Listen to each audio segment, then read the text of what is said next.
All right, ladies and gentlemen, please be seated.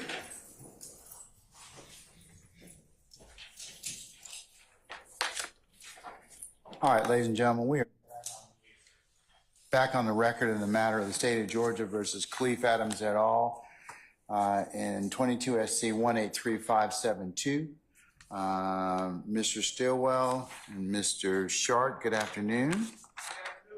All right, Mr. Williams, Mr. Steele, Mr. Adams, and Ms. Renard, good afternoon.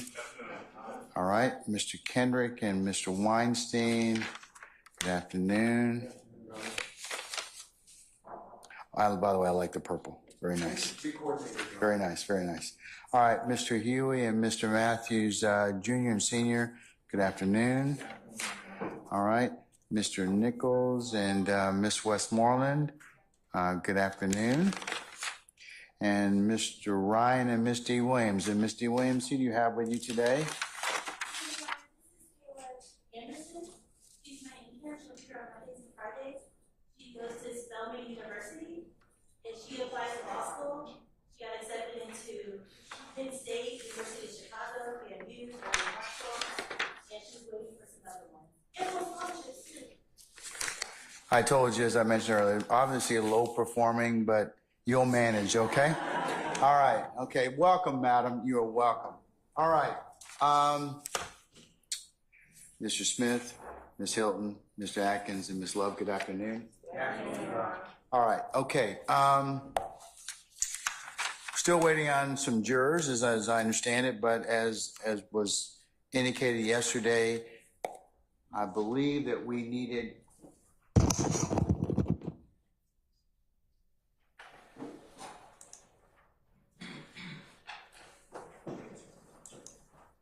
if memory serves me correctly, Mr. Steele and Ms.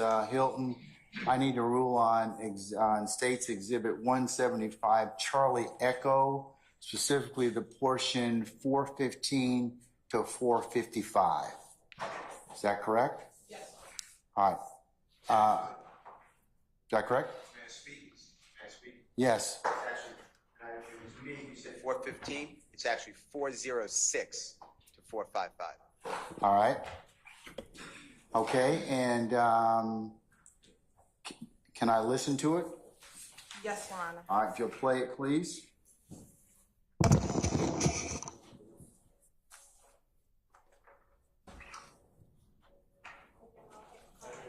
I'm just logging into the Zoom room, Your Honor.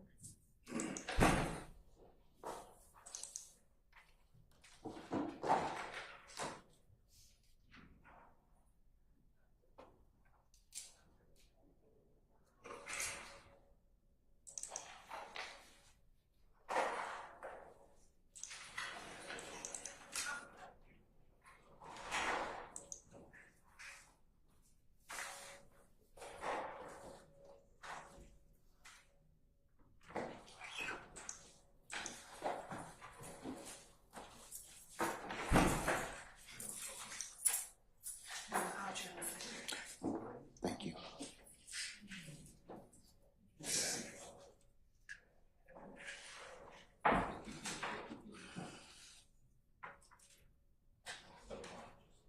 Oh, this is a prepaid collect call from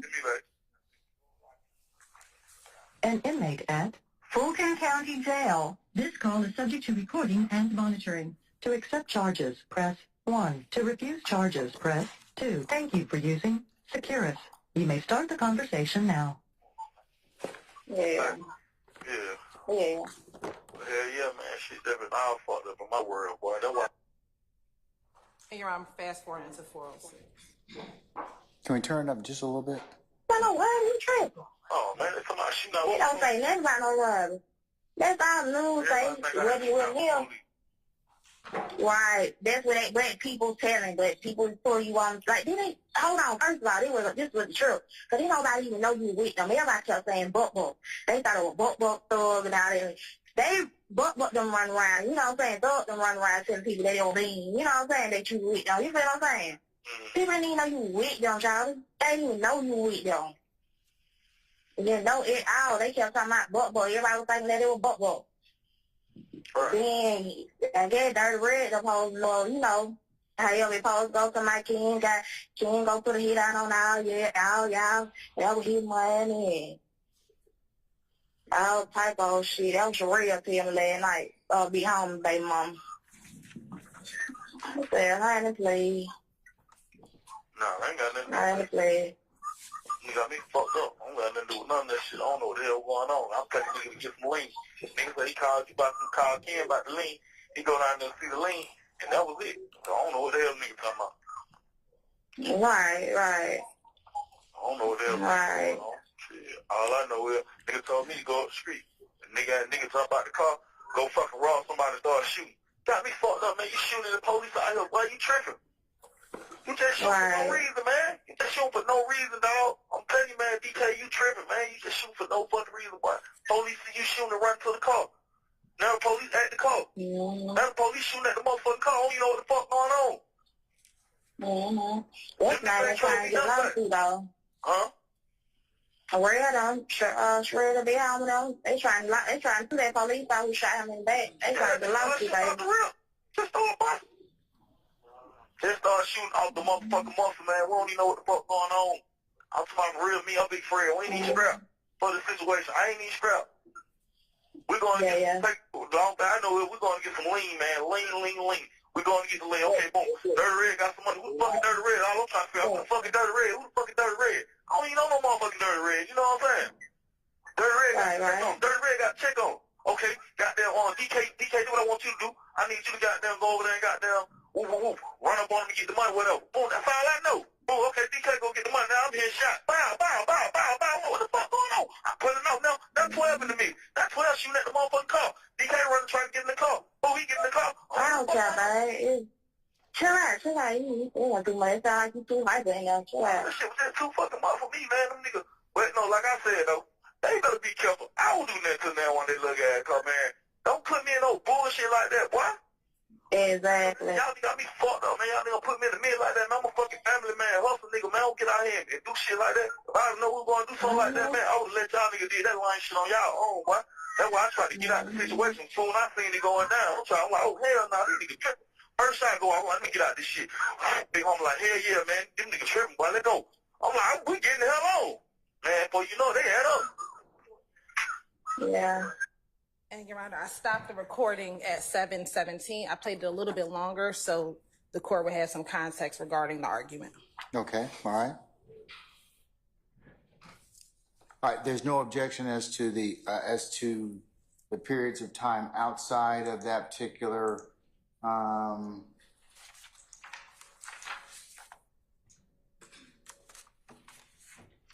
they're exclusive of 406 to 455. Your Honor, I have objection to the entirety. I adopted Max Shard's objection. You overruled it, gave us a continuing objection. I have. That being said, 406 and 455 is what I'm targeting. Okay, I'll hear argument on that at this point in time. Do you have the copy of the transcript, post-transcript? No, I don't. I'll give you a copy of it. That'd be helpful. Oh, wait, I may have one. Hold on. No, I don't think you do. No, it probably is not the same one. All right.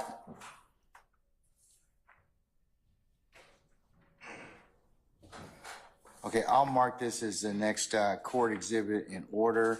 It references, it purports to be a jail call of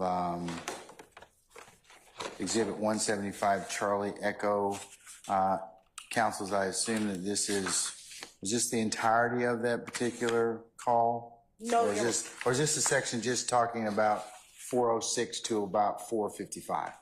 Your Honor, this is the section that the state intends to play. So it's actually two portions, 1 minute to about 57 seconds, and then from 406 to 715 where I ended it. Okay. The relevant portions, Your Honor, will be on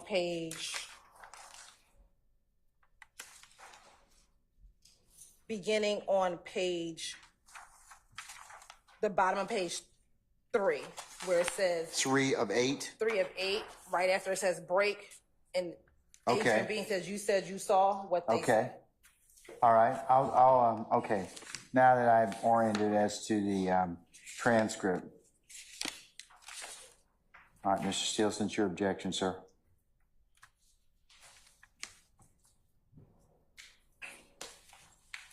What's the basis? It is hearsay, Your Honor, and it is double hearsay. It is on page, the relevant portion really starts, I know it does start on page 3 of the next court exhibit. I don't know what number that is. But going on to page 4. I'm sorry, one more time. 4 of 8. 4 of 8? Yes. Shit, we don't know that about We'll be out there, babe. Oh, yeah. And in the big paragraph that says Courtney Bean, Yes, sir. starting on line 7. Okay. And Courtney Bean is repeating what other people are saying, and she's not going to be a witness from what we were told. It says, right, that's what, but people pull you on like they don't, but hold on, first off, all of this, what the trip, because nobody even know you was with them. Everybody keeps saying buck, buck. They thought it was buck, buck, thug, all the other. I would argue that all of that is other people, supposed statements coming through Courtney Bean to Adrian Bean over the recorded call. I asked you to exclude all that. It then continues. What's the what? Where to where, sir? Okay, I apologize. I started on page 4 of 8, Yes. line 7. Courtney Bean, according to the transcript, which I did look at the transcript, there are some slight changes, but it's, for purposes of our conversation, it's correct. And it says, right, but people telling. People telling.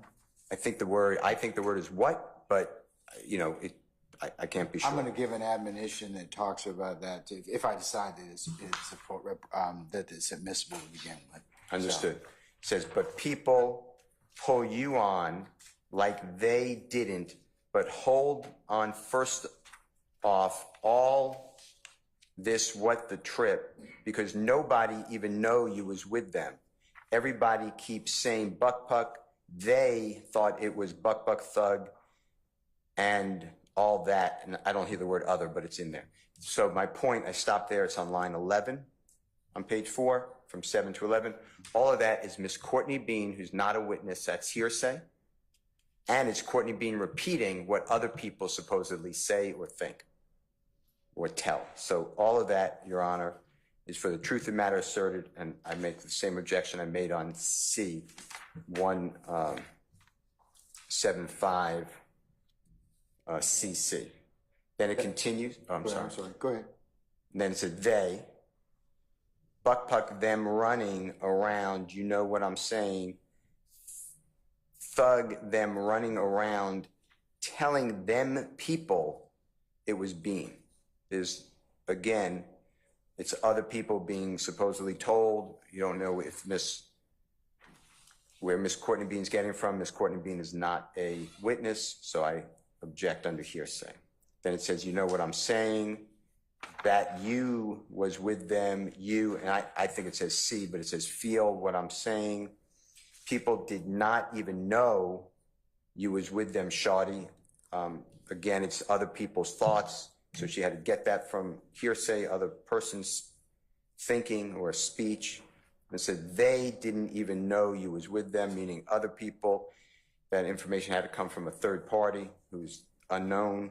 They did not know at all. Same answer. They kept talking about buck, buck. That's somebody else speaking, not Courtney Bean. It'd be hearsay, double hearsay. Everybody thinking it was buck, buck. That's speculation, what other people are thinking. And hearsay. Goes on to page 5 of 8, Your Honor, at the very top, line 2. Then I guess dirty red supposed to go, you know, however it's supposed to go. That is speculation. It's also talking about what dirty red knowledge is. He's not, he's a gentleman, Derek Dotson, God forbid, he's deceased, he will not be talking. Then it says talking about Ken going to put a hit out on you all. So that's another person, that's a third party. That's hearsay. That was his money. All type of OSHI blank. That's what Cheryl, who is, I don't know who that is, and Cheryl spelled S, in this it's spelled S-H-E-R-E-L-L-E, told me last night. I don't have talking about, I think that's not there. Then it just says, Big Homie's baby mama. So I assume that Cheryl is whoever Big Homie's baby mama is. I said, honey, please. So my point to you is it appears to me in this section, Your Honor, that you heard, but I use the transcript just for ease. And I do understand that the recording is the evidence, but just for ease, for the purpose of this motion, everything here appears to me to be hearsay from either Courtney Bean is not a witness or Courtney Bean heard it from someone else. So that would be double hearsay.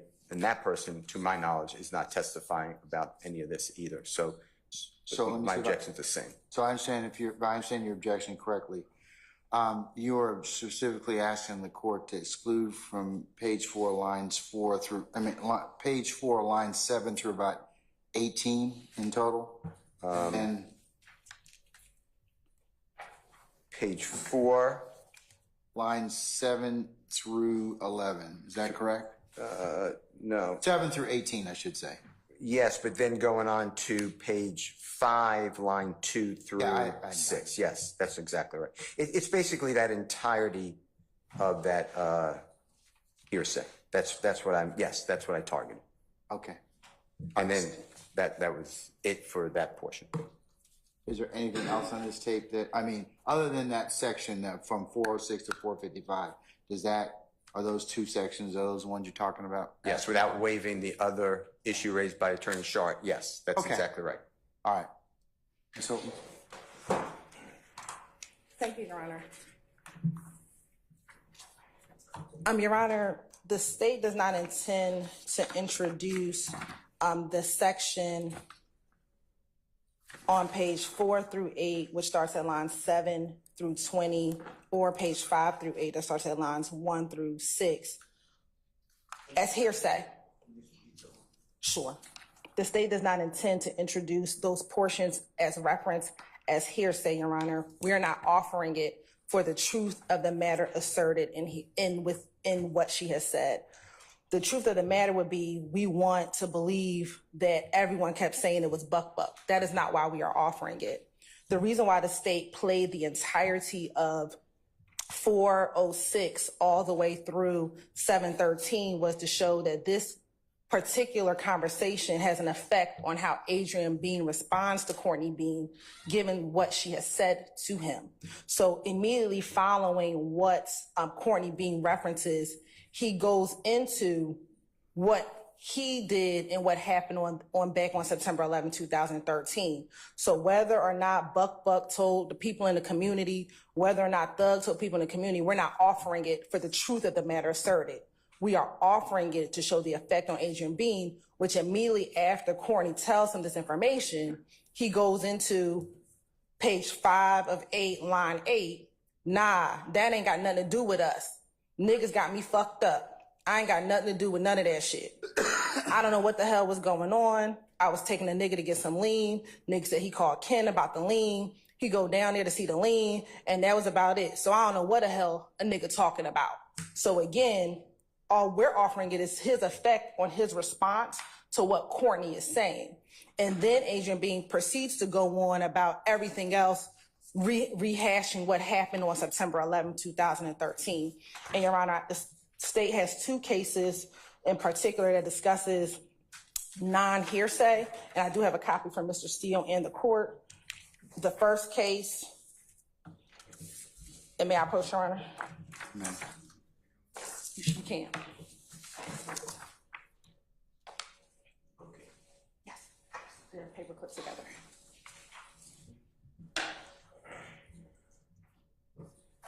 Is going to be, the first case, Your Honor, is Brown v. State, which is 332, Georgia App 635. And you can find it in Division 1.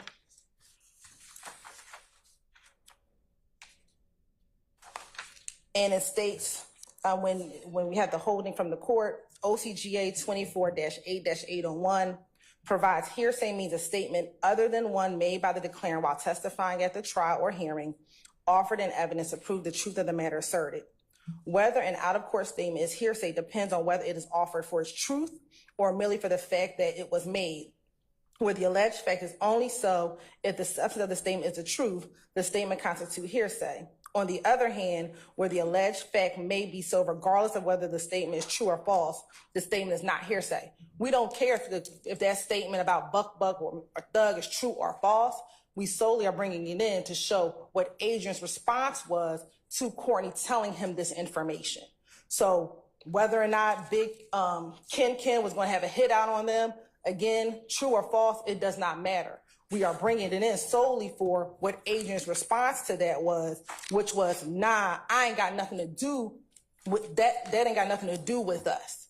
So again, that was his response. It was his effect, the effect on the listener, Adrian being the listener, for which the reason why the state is bringing in these statements. Again, continuing in that Brown case, Your Honor, it says, in this particular reason, the statements are not hearsay because the state offered them for a purpose that did not require the jury to assume that the substance of the statement was true. Here, the evidentiary facts that the state offered the statement in that particular case was to prove that there was a conversation about a payment of drugs, money, and that the mother was going to pay for some drugs. But again, the state is not offering this particular statement about any truth of what Ms. Courtney Bean was saying at all. It is solely to show Mr. Bean's response to what his wife was telling him. And, Your Honor, the way that this portion of the conversation starts, she asked him, if we go back to page 3, right before this is the part that the state does not intend to play, but they're talking about what's on the news as it relates to this particular incident. And so we start this particular portion at, you said you saw what they say. Adrian's asking Courtney Bean that. And her response was, well, who, the news? And he says, yeah. And then she continues to say, oh, the news don't say nothing. Oh, the news don't say nothing but a suspected shootout with police. That's all. That's all. They ain't say nothing about no robbery. You tripping. And then Adrian says, man, they talking about a shootout with the police. Courtney said, it don't say nothing about no robbery. That's all the news say. And the Adrian says, everybody think I had a shootout with the police. And then she goes in to say, well, let me tell you, this is what these folks are saying out here in these streets. Right or wrong, his response is, nah, that ain't got nothing to do with us. Niggas got me fucked up. So again, it's not about what she actually said. Adrian is responding to Courtney, given this entire conversation. Then again, he goes on to explain everything. So for that reason, Your Honor, the state would ask that you deny Mr. Williams' motion. The other state is Graham v. State. It goes for that same proposition, Your Honor, that again, because we're not offering it for a hearsay purpose, this is non-hearsay, that we are asking for this portion not to be redacted. All right. Graham is, and I apologize, 331, Georgia App 36, and the relevant section is in Division 2 of that opinion. You're welcome. All right.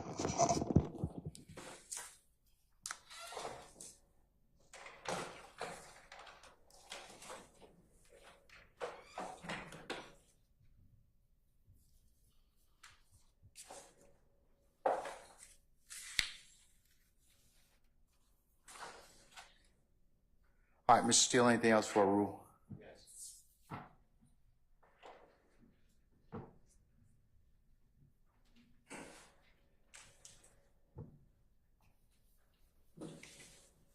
The only time in this recording that thug, the word thug, the name thug is mentioned in Exhibit 175CE is in the section that we have, and it is not needed to explain anything on the listener, because if it was, Adrian Beam was a witness here.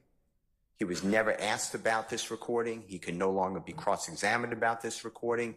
To say it had an effect on him is pure hearsay. That's why I'm moving for the whole recording to be excluded. I understand your ruling, so I'm not going backwards. But that is being offered for the truth, because then the state is going to say thug was mentioned by Courtney Beam. And then the state is going to argue that if it's not for the truth of the matter asserted, then this should not come in. If the court wants it to come in, then it has to be respectfully redacted from Thug under 403. Because if it's not for the truth of the matter, why does it matter that Thug was mentioned? Well, it's a conversation that she's having, but it's not hearsay. It's the effect on the listener. Well, then the 403 analysis, I'll hear that. So I disagree. Under 403, why is it more prejudicial than probative? Well, first of all, I disagree. It's non-hearsay because the state is using it for the truth of the matter asserted, because otherwise it's irrelevant. You don't need that's this their to argument, explain. and that's yours. Okay. Okay. I thought you were fine then. Okay, I'm sorry. That's okay. To put Thug in there on a witness I can't speak with who says that she got this from a third party named Cheryl, I think, yes, I have major problems with that. And it's saying that's what people are telling. On line 7 of 4 of 8, it starts out right. That's what, but people, I don't believe the but said, but whatever, that's what it says. That's what, but people telling, but people pull you on like they didn't, but hold off on first of all, this is what the trip, because nobody even know you with them. Everybody keeps saying buck. This is all repeating unknown third parties or fourth parties or fifth parties. I have no idea who these people are. Then it said they thought it was Buck, Thug, and all the other. But remember, it goes to show Beans. It's contextual because right after that, Bean says, "No, I ain't got nothing to do with this." I mean, he's responding to a statement that his wife made at that point in time. Not exactly sure I agree with that. If you go up above that part that I'm challenging, on line 1 of page 4 of 8, Adrian Bean, man, they talking about shootout with the police. Courtney Bean, it don't say nothing about no robbery. That is all the news say. Adrian Bean, everybody thinks I had a shootout with the police. Then if you go to where I'm not challenging, on page 5 of 8, Adrian Bean says, nah, I ain't got nothing to do with us. Ends got me effed up. I ain't got nothing to do with none of that. He never says anything that he has to respond to. That is all just an argument to get this in.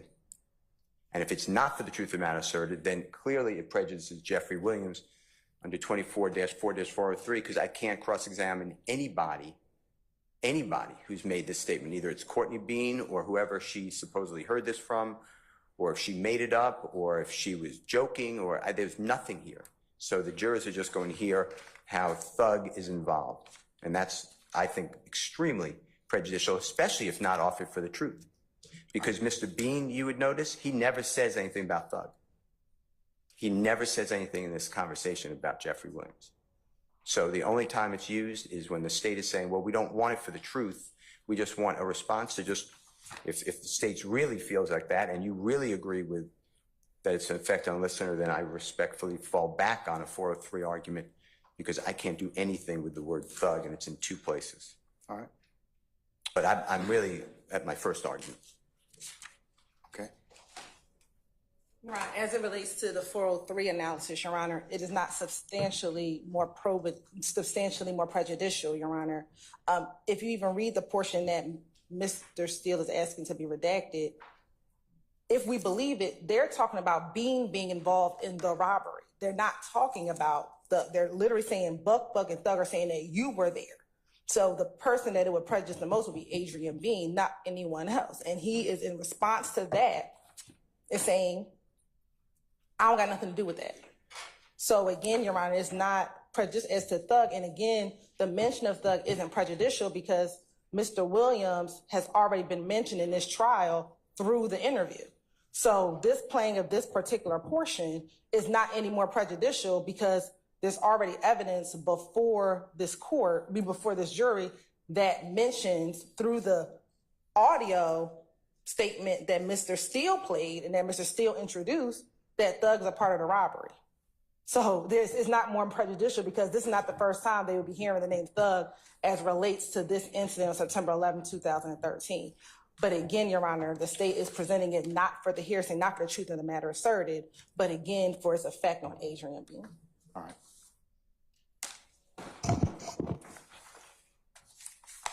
All right, folks.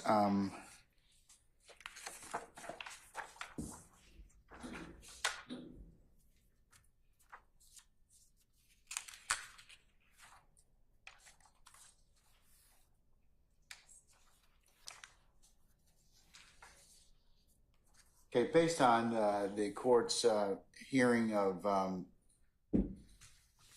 States 175 Charlie Echo, relevant portions 406 to 455, I'm going to overrule the objection at this point in time made by Defendant Williams. The court's had an opportunity to take a look, not only listen to the evidence, also take a look at the transcript, which will also be included for the purposes of the record as the next court exhibit in order. The court's also had an opportunity to consider the state's arguments under Brown versus the state at 332 Georgia Appeals 635. The court is of the opinion that that the statements are not in fact hearsay, but they are being offered to explain their effect on specifically Mr. Adrian Bean and their subsequent and his subsequent statement or conduct therefore afterwards. So the court's of the opinion that they are of non-hearsay. Continuing on doing a 403 analysis, I don't find, and what the court has heard thus far in terms of testimony that's been introduced in this trial already, that the statements are not more prejudicial than, or not more prejudicial than probative. So for those reasons, the court will admit those at this point in time over the defendant's objection. Mr. Steele, I'll give you a continuing objection. Let me also deal with the issue of, I assume that you all are going to give the jury a transcript of this particular call at some point? Okay. Yes, Your Honor, we do have transcripts. I believe Ms. Love sent them to all defense counsel of the 5 calls we intend on introducing today. And so at the relevant portions, we will hand out those specific. What I'm going to do prior to giving that particular, and Mr. Steele, I'll acknowledge you sent me, along with all the parties in this case, a case involving the transcription admonition, Cohen versus the state at 275 Georgia 528. I have a, and I acknowledge that and appreciate you sending that to me. I am going to give the following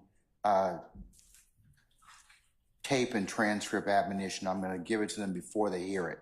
I'm not going to give it to them after they hear it as well, but I am going to give it to them before. This is what it reads, sum and substance. Ladies and gentlemen, we're about to play a tape at this point in time. It is for you to make the factual determination of whose voices are on that tape, okay? You will determine what that is. Also, you will be provided a transcript of the tape. Let me explain that to you. It is what somebody else thinks they heard on the tape. The judgment of what is said on the tape is your judgment, and it's the tape that is the evidence. As to the content of the tape, if there is a discrepancy between the tape and the transcript, you are to ignore the corresponding transcripted portion of the recording, and that any discrepancies between the tape recording and transcript are to be resolved in favor of the audio tape. And that comes from Slackman, or Slackman versus the state at 272 Georgia 662. That's a 2000 case. I'm also going to add, I won't add that in the Slackman case, of course. The last thing I will say is, further, ladies and gentlemen, it is not permissible to take notes from the transcript, only from the tape if you should desire. That is the admonition that I will give before the tape is played.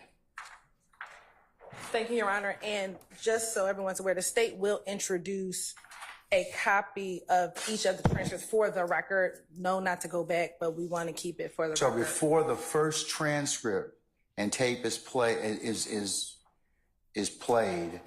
I will make this announcement. So you just need to let me know this admonition, because I'm going to say it applies to each tape and transcription is provided for your use. Okay? Thank you. All right. Anything else, Mr. Steele?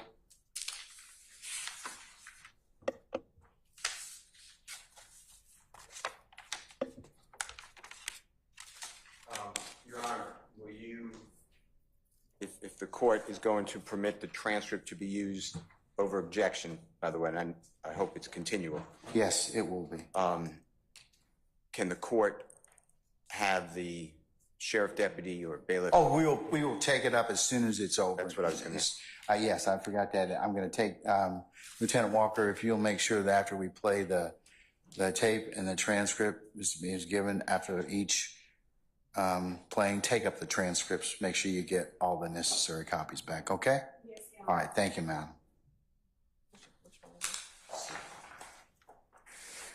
All right, anything else, sir? Yes, we adjust, there's one on C, on 175C. I believe that part of this was omitted by your Honorable Court, but it's still in the transcript.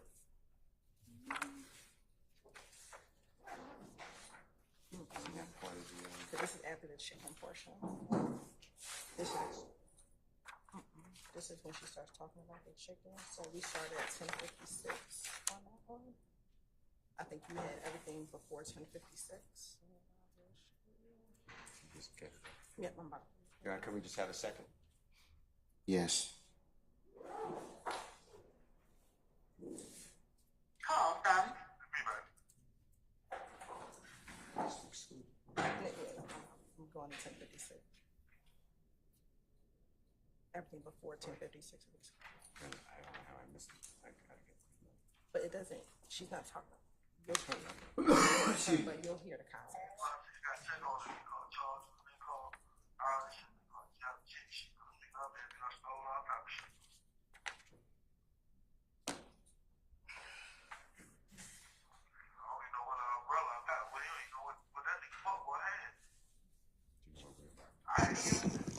Ladies and gentlemen, we're recessing in place, okay?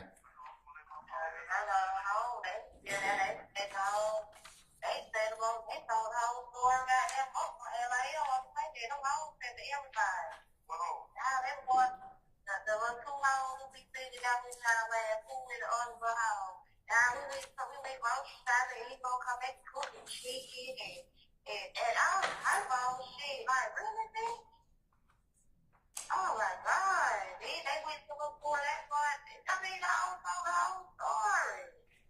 The whole freaking story. Like, don't you know this your family over here? Like, you know, said, you. He told me, she get it. I told him I know how to cook the chicken, but I told them on the real that Buck knew nobody cook their own. Buck knew how to cook. Buck knew how to cook their own. I wasn't going to cook them goddamn time. If that was Buck knew how to make them cook the food, then they lied. Yeah, you supposed to be cutting fried chicken. I don't know. My car, baby, I already had anything going on. You know, we bought that. I ain't gonna take a deal. I'm moving out of my home. You guys did change that. That's what that is. Can you change it? Yeah. You'll change the whole account. One correction.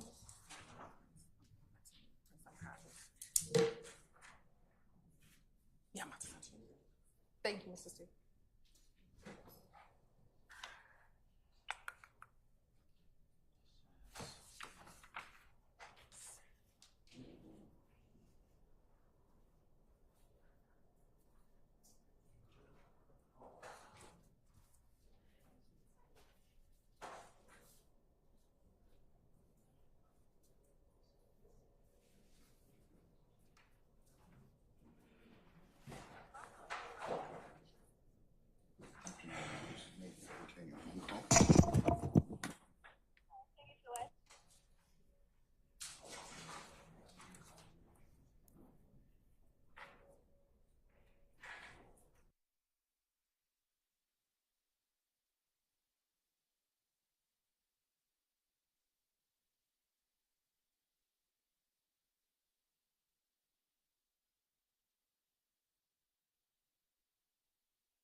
too.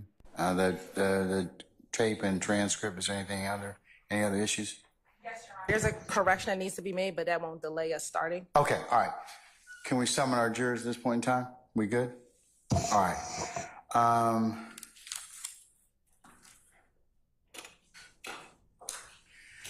All right, Lieutenant Walker, can you summon our jurors for us, please? Yes, Your Honor. Thank you.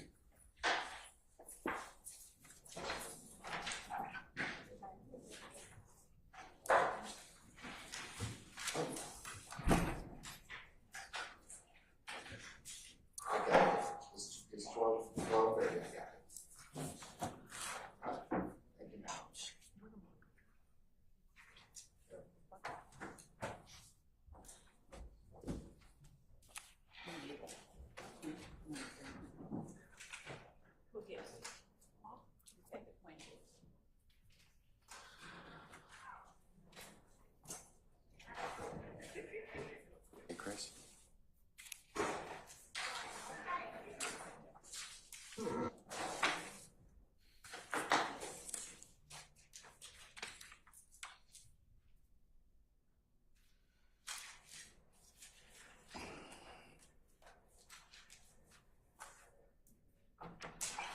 All right, aspect juror, please.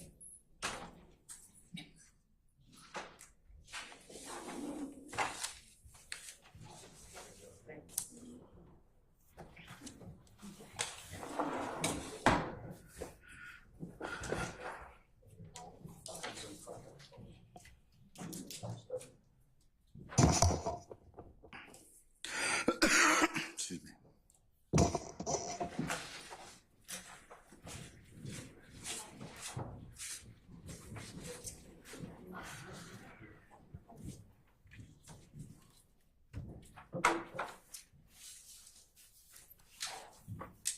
Your Honor, all jurors are present in council. All right, thank you, Lieutenant Walker. Ladies and gentlemen, please be seated.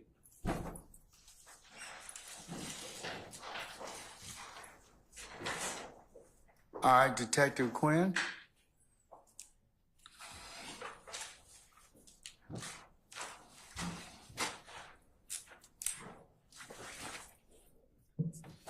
Judge. All right. Ladies and gentlemen, good afternoon. Good afternoon. All right, without further delay, we're going to go ahead and continue with the presentation of the state's case. Detective Quinn, you're still under oath, sir, okay? All right, go ahead, ma'am. Thank you, Your Honor. Good afternoon, Detective Quinn. Good afternoon. All right.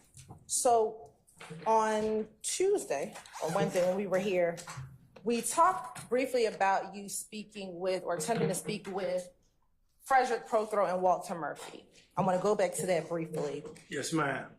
Where did you go to try and speak with them? Grady Memorial Hospital. And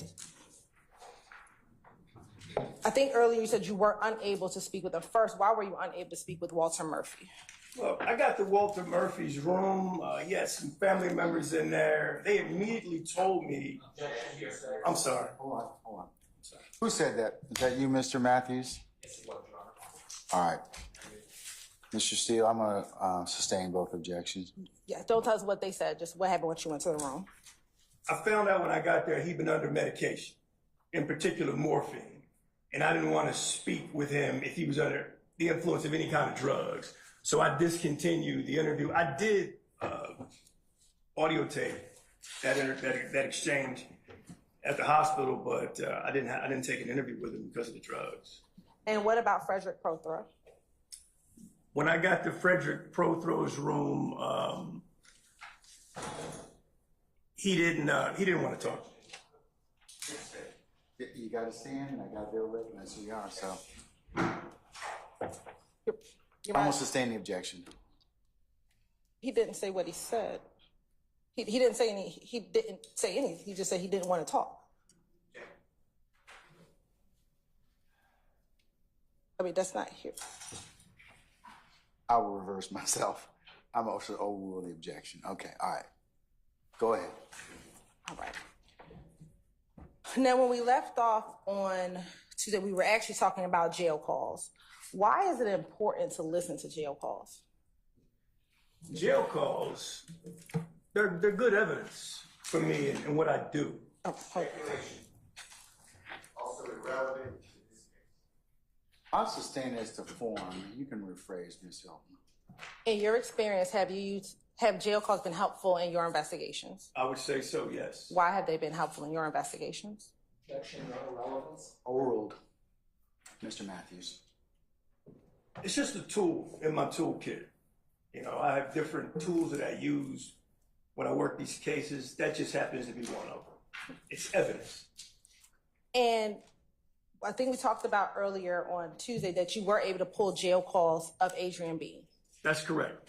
And when you listen to those jail calls of Adrian B, do they assist you in your investigation?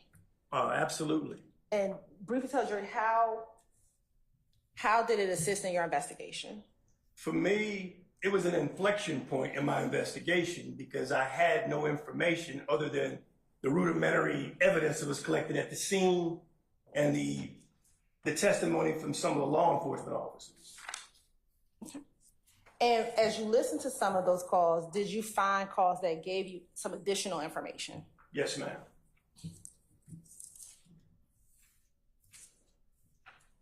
Who was he primarily speaking to on those jail calls? Courtney Bean, his wife. And at some point later, did you have the opportunity to play some of these jail calls for Adrian B? Absolutely, I did. And when you played those calls for Adrian B, did he acknowledge his voice on those calls? He did. And did he also acknowledge him speaking to his wife in those calls? Yes, ma'am, he did. In preparation for your testimony today, have you had the opportunity to listen to some of those calls in preparation for today? Yes, ma'am. And did those calls appear to be a fair and accurate depiction of the calls that you listened to back in September of 2013? They did. Of the calls you listened to, did they appear to have any additions or deletions? No.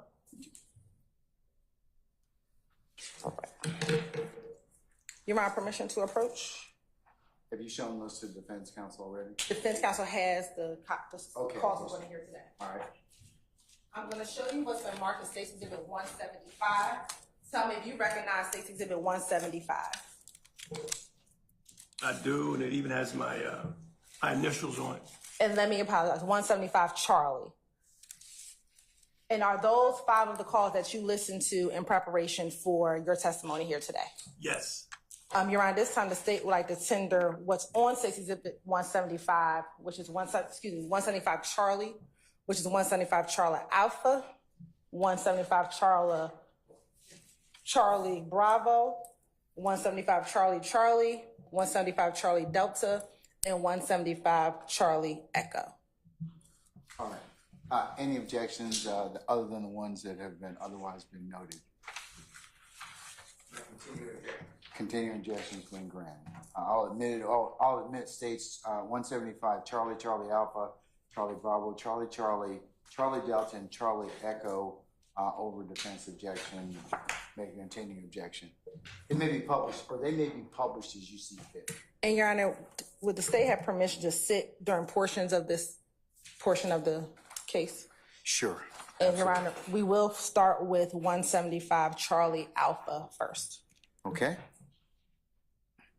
And we're going to submit a copy of the transcript for the record, Your Honor. All right, ladies and gentlemen, before we play, what's the first exhibit, madam? 175 Charlie Alpha. 175, before we play 175 Charlie Alpha and the subsequent recordings that the court just admitted, you'll be given a tape and then a corresponding transcript. And I'm going to read you an admonition that I want you, that will follow each of those particular recordings to give you some direction, okay? Ladies and gentlemen, we are going to play a tape at this point in time. It is for you to make the factual determination of whose voices are on the tape. You will determine what that is. Also, you will be provided with a transcript of the tape. Let me explain that to you. It is what somebody else thinks they heard on the tape. The judgment of what is said on the tape is your judgment, and it's the tape that is the evidence. As to the content of the tape, if there is a discrepancy between the tape and the transcript, you are to ignore the corresponding transcripted portion of the recording, and that any discrepancies between the tape recording and the transcript are to be resolved in favor of the audio tape. Further, ladies and gentlemen, it is not permissible to take notes from the transcript, only from the tape if you should desire. And after each recording's been played in the transcription, we will take up that particular transcription, and then we'll provide you with the next transcript for your consideration. And the same admonitions will apply, okay? All right. Thank you, ladies and gentlemen. All right, Lieutenant Walker, if you will hand out those, ladies and gentlemen, just take one, and once all of you have a copy, just let us know that you're ready to go.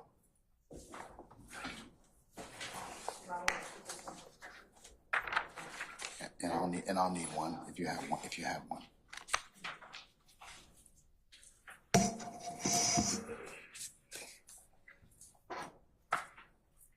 Your Honor, we have admitted 175 Charlie Alpha Tango for the record. All right. You may publish as you see fit. Madam, hold on. You want short?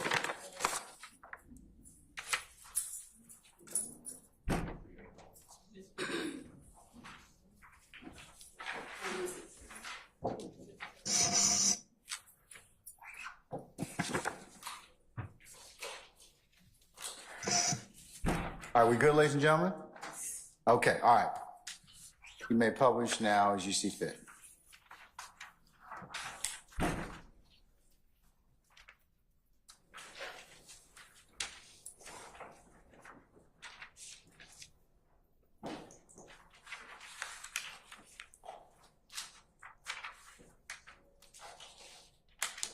This is a free call from Adrian. an inmate at Fulton County Jail. This call is subject to recording and monitoring. To accept this free call, press 1. To refuse this free call, press 2. Thank you for using Securus. You may start the conversation now. What up, man? Sure. Man, please. How you feeling? Man. Bunch of bullshit. Oh, yeah, no, man. It's crazy, man. Ain't nothing but the Lord, though. Everything else for a reason. Yeah. Yeah. You gonna be out there, motherfucker, though, man. Oh, yeah. I ain't do shit. Yo, what the neighbor say? What else? Bro, in the high level. No. I don't know, man. I got AJ. We came home. I'm sure their friend came over here. They came over here about 8 o'clock. Yeah, they did. So we Nah, better this came nigga out has to right quick so I can tell him something right quick. Go. Brother.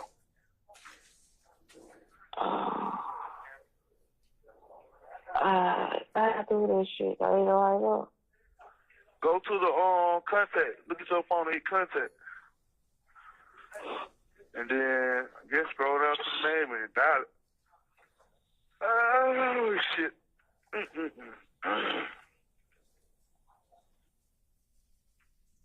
I shot Big Fred all in the back and shit. Shot goddamn DK all in the damn legs and shit.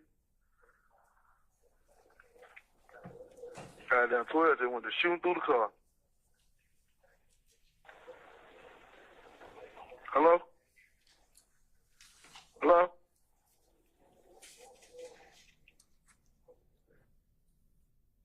Sweet. Babe. Yeah. Yeah. So I tried to look in call, but you still talking at the same time. Hold on. Alright. Hear me? Don't click up till you pick up, alright? When you dial, don't let them answer the phone before you click back over. I don't like using that shit, man. I ain't got time for this shit. We gotta go. Hold on. Hey, it's a free call. I'm downstairs. I ain't even made it around the corner yet. When I get where I'm going, I ain't gonna be able to make no three-way call. You can hear me? What? You can hear me? Yeah. Okay, well, What? when I hear add how to mute the phone, what I'm supposed to do? What you mean? When I press add call and mute the phone,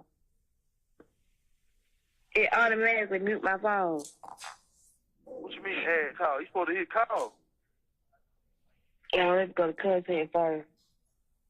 You What's going on? I'm in there, so hit Burlow first. Yeah. Okay.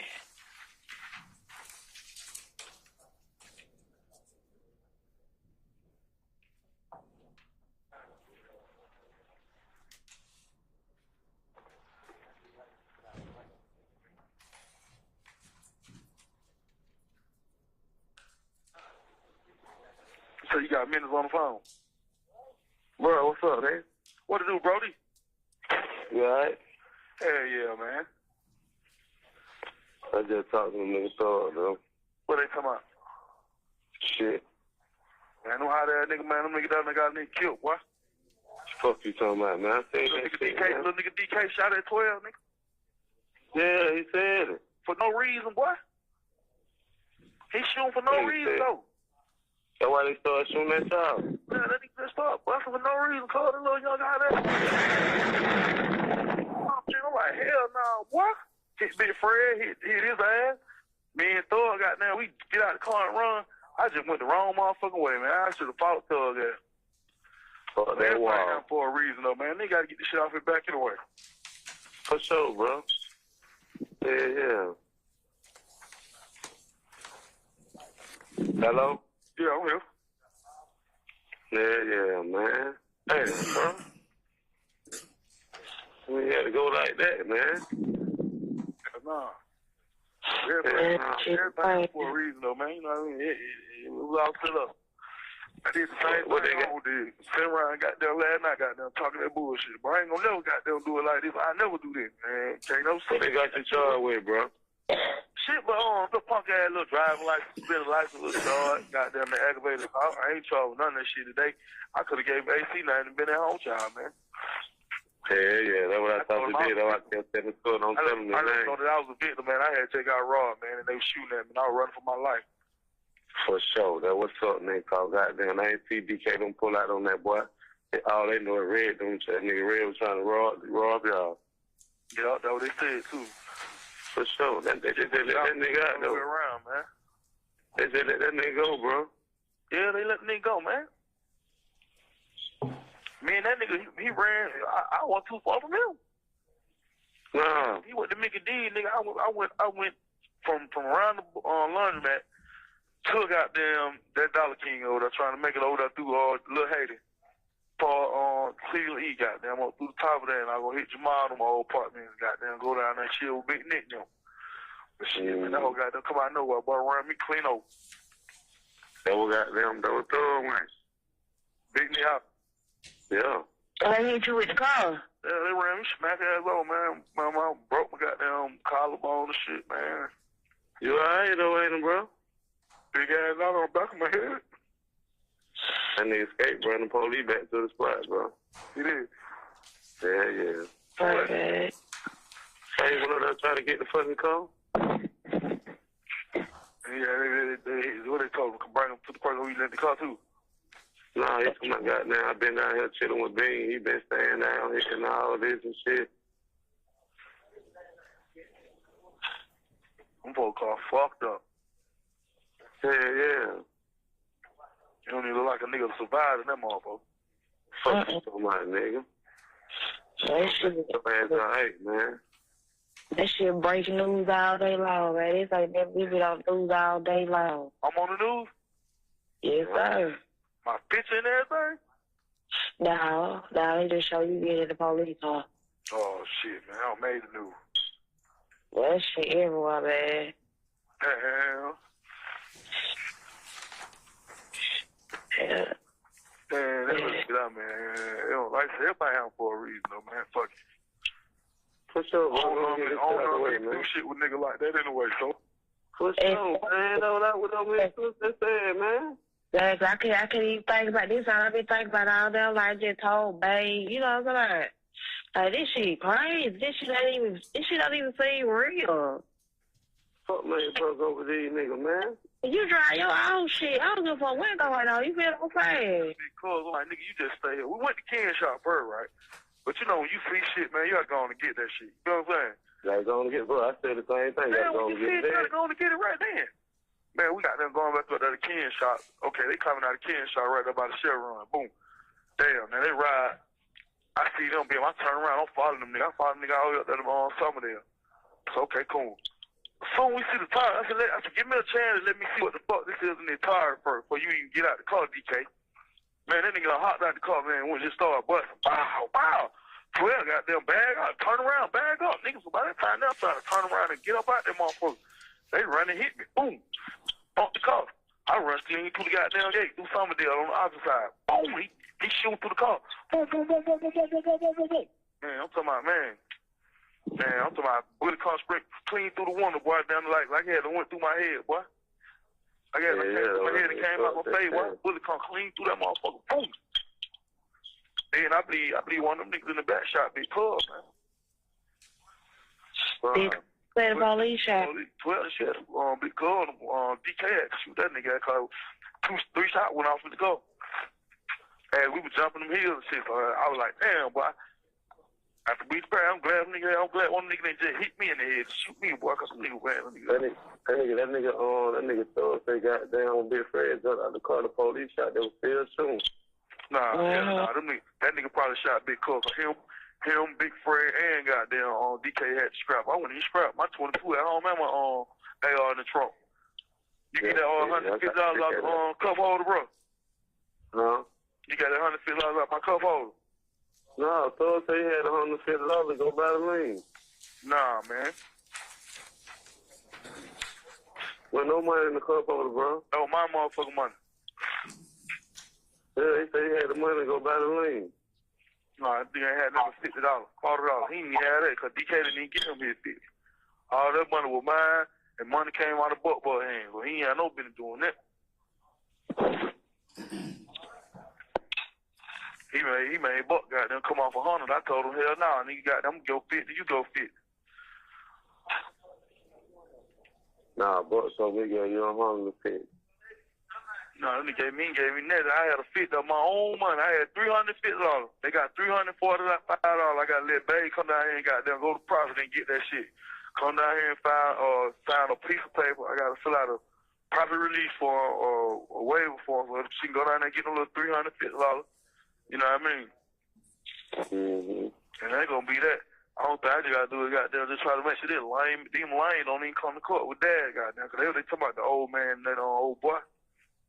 So, yeah, for sure, you know, I'm gonna take care of that too, bro. You know, I'm gonna talk to these folks. No, he come. I mean, cool with. Yeah, we're gonna try to keep his ass out of there, though. I can't get no but some probation, man. I ain't got no probation, no record, no none of that shit, man. You know what I mean? I don't shoot, folks. Man, we trying to get your ass out, man, so you get a bun, man. I don't rob, I don't do none of that shit, so you know what I mean? I don't have none of that shit on my record, so I'm good, bro. Nah, I've been talking to Court, man. Court ready, man. Who, we? Mm-hmm. Oh, y'all let him? Yeah, I talked to him. He came over Court and talked to him yesterday. What'd he say? Shit. He ain't say shit. Yeah, goddamn, he got the bag, whatever, goddamn, you know what I mean? You know how it comes in, you know, he gets bad, he get a little moment. Then get to trying to think about what a nigga done did and all that. Yeah. But I ain't did shit, so he know I got something going on. He got to go and get me, I got something going on. For sure, nigga, I'm coming back there. Oh, shit, crazy. I love you, mate. Love you, too. I got 1 minute. Nah, I ain't saying shit, man. Oh, you said, man. What you want me to do about fill out them in the car note in the rent, bro? Huh? What you want me to do about fill out with the car notes in the rent? Shit, that's what I was saying. I got these little $345. I might just gonna pay that rent. Car note gonna be goddamn a couple of more days. What do we got? How long we got on the car note? About 10 days? Yeah, bro. Huh? You want me to pay the rent first? Yeah, I gotta get that rent. That's what I'm working on this time, that rent. So what's up? I got that, man. Don't worry about it. Let me take care of that. Probably just need like $6. I got $3.45 downtown, man. They ain't giving me money. You know, I got the rest of the money you gave me in that Ziploc bag and shit. I'm gonna get the rest of the money. The caller has hung up. At 13:22, that concludes the playing of 175 Charlie Alpha. All right, Lieutenant Walker, if you collect up all the transcripts, please. Let me know when that is complete.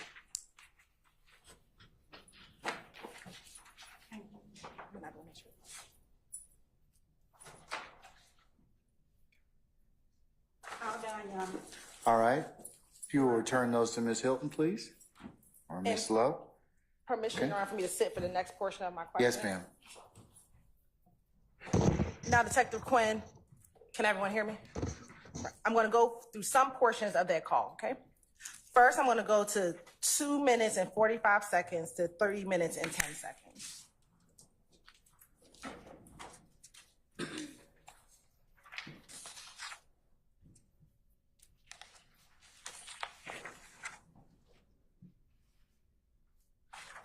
We'll start at 2:40. All right.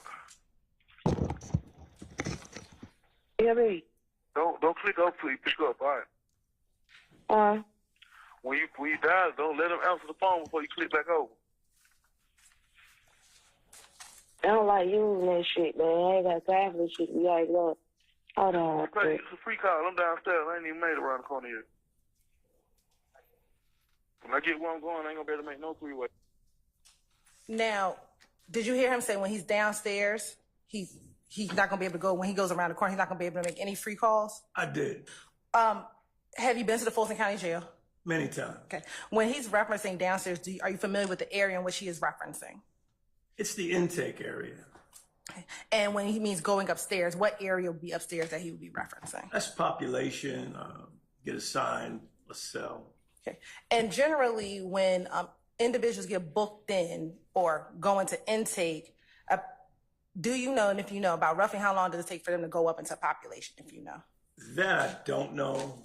I've never worked in the jail, but I guess it would vary.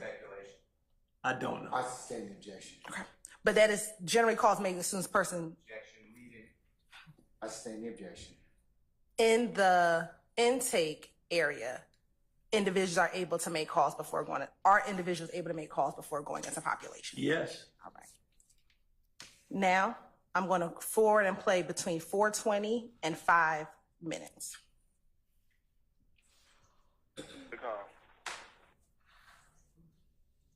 I'm going to start a little bit earlier at 4:16. You all right? Hell yeah, man. I just talked to them niggas thought, though. What they come out? Shit. Man, I know how that nigga, man. Them nigga that got a nigga killed, boy. Fuck you talking about, man? I seen Little that nigga shit, DK, man. little nigga DK shot at 12, nigga. Yeah, he said it. For no reason, boy. He shooting for no Yeah, he reason, said. though. That's why they started shooting that child. Yeah, that nigga just started busting for no reason. Call the little young guy there. I'm like, hell no, boy. Hit Big Fred, hit his ass. Me and Thug got there. We get out the car and run. I just went the wrong motherfucking way, man. I should have fought Thug there. Fuck They that fighting wild. for a reason, though, man. They got to get this. Now, Detective Quinn, in that portion, did you hear the reference of someone or individual by name of Thug? Yes. Okay. At this point in your investigation, had that name come up for you? And at this point, when you're listening to these jail calls? No. Okay.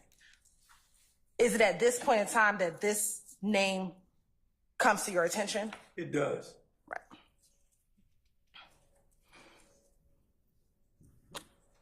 I'm going to go to 6 minutes and 45 seconds to 7:10. Get off your back and away. And let me ask you this. Well, no, never mind. 6 minutes and 45 seconds. Yeah.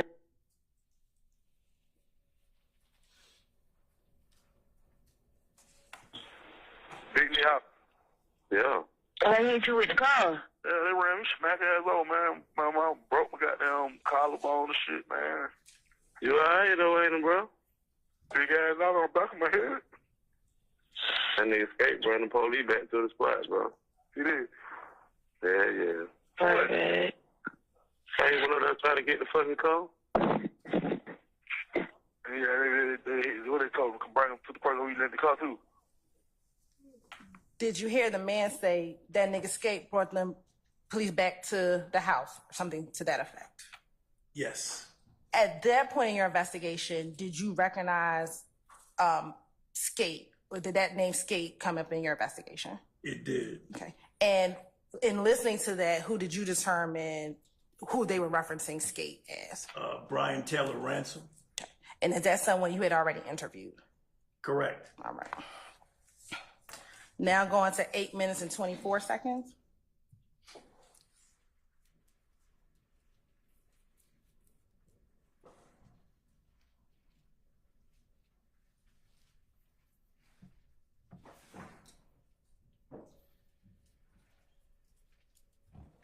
We're gonna start a little bit earlier at 8:17. This shit don't even seem real.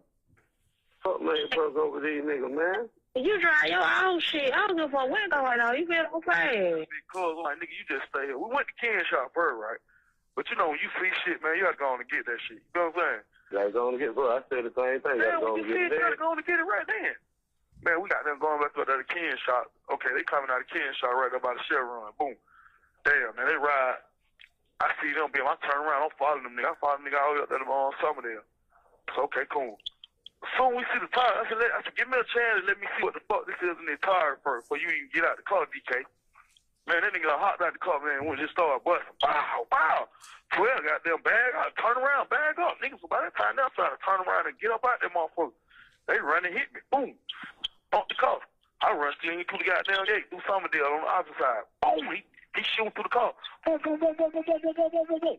Man, I'm talking about, man, I'm talking about bullet car sprint clean through the window, boy, down the light. Like it had went through my head, boy. Like it came through my head and came out my face, boy. Bullet car clean through that motherfucker. Now, during this portion, did you hear the reference of an individual by the name of Ken? Yes. Prior to this call, did you know who Ken was?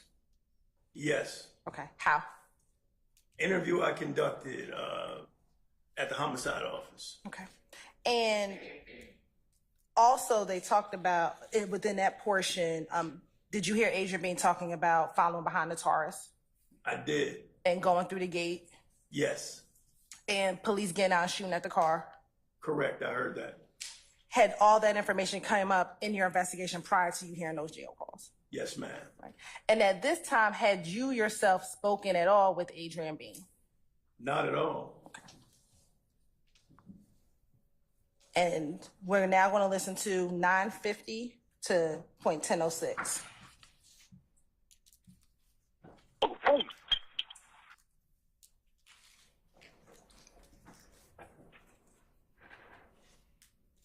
We'll start at 9:45. After we pray, I'm glad one nigga didn't just hit me in the head and shoot me, boy, cause some nigga ran. That nigga thought they got down Big Fred jumped out the car. The police shot them still soon. Nah, that nigga probably shot Big Cuz. Him, Big Fred, and goddamn DK had the strap. I wouldn't even strap. My 22 at home and my AR in the trunk. You get that all 100. Ending at 10:08. Now, as a homicide detective, have you heard the term strap before? As a police officer, yes. And what is your understanding of what a strap is?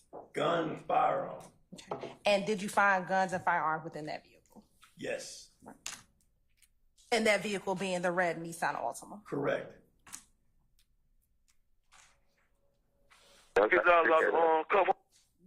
Now playing at approximately 11:15 to 11:45.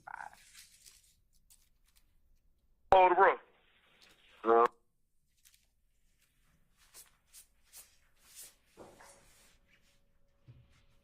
We're going to start at 11:06. Well, I got to fill out a property release form or a waiver form so she can go down there and get a little $350. You know what I mean?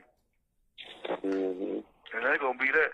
I don't think I just got to do it, goddamn, just try to make sure them lame don't even come to court with dad, goddamn, because they talking about the old man and that old boy. So, yeah, for sure, you know, I'm going to take care of that too, bro. You know, I'm going to talk to these folks. No, he calm. I mean, cool with.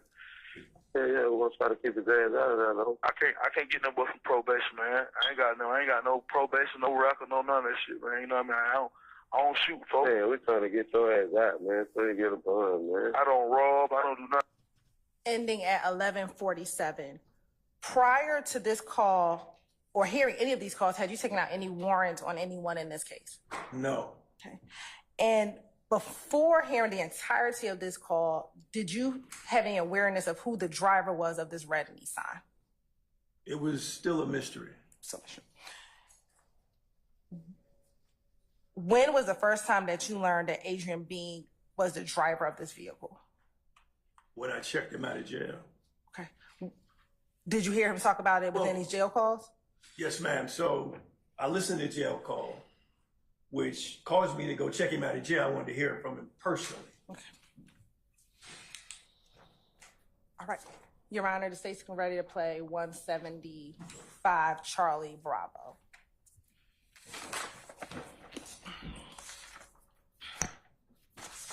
All right, do you have transcripts for that? Yes, Your Honor. Lieutenant Walker, if you'll hand those out, please.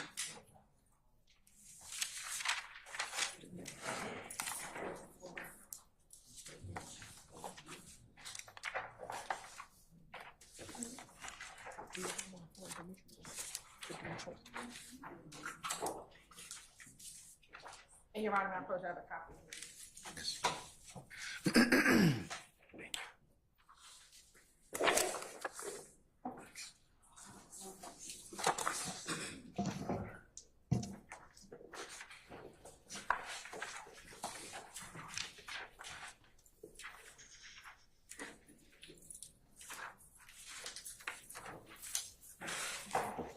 Does everybody have a copy?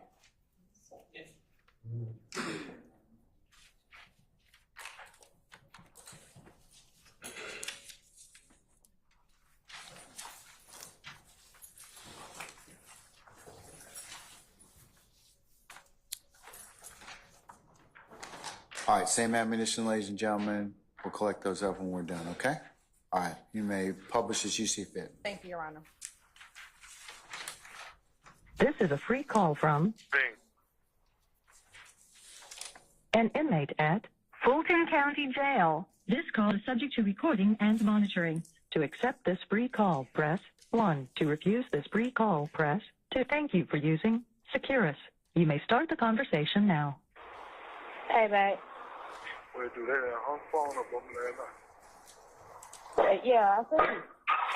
They cut it off, they hung it up. Hell yeah. Work. How you feeling? Yeah. Man, bad as hell. I got a big ass knot on my head. Goddamn shoulders skinned up. Everything just going wrong right now. I don't know, man. This shit crazy. I understand. I tried to cope with it, babe. I understand. It's good. I got shit but that damn suspended life and shit, and then that shit when fuck that door, all the other shit yesterday, ain't shit on me on that. I ain't got no charges about that shit. It just got me for the shit that I done did. That's all. Who was that?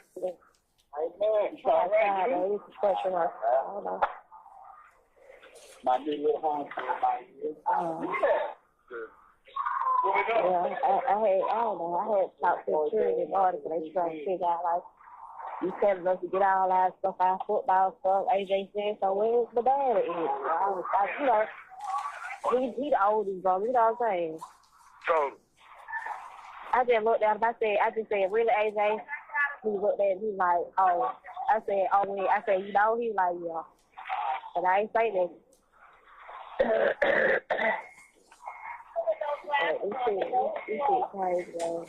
This shit crazy. shit, though. I ain't really want that shit, man. They give me a bond, I'm out of here. That probation shit, they give me a bond here. Like, it ain't how I can't make it. It's too high, I just wait for fucking Friday. I'll be afraid I shot in the bed is one of his laws now. I ain't heard that else about him. You know, what's going on with the dude. Shit, ain't that one on came in yet. We can't go nowhere. We're gonna be down here 2 more days, goddamn. They she so fucked up in the jail, man. Gotta go to court at 11 o'clock. What's going on in court? But right now, the nigga can blame me though. If he come to court, he just come to court and tell these folks, man, hey man, I ain't got nothing to do with that shit. I'll throw that shit out. He don't even live there though to them no more though. The nigga don't even live there no more. Who? The little nigga Cam. Oh, that good then. They ain't gonna be able to find him then. Talking about the little boy, the Cam.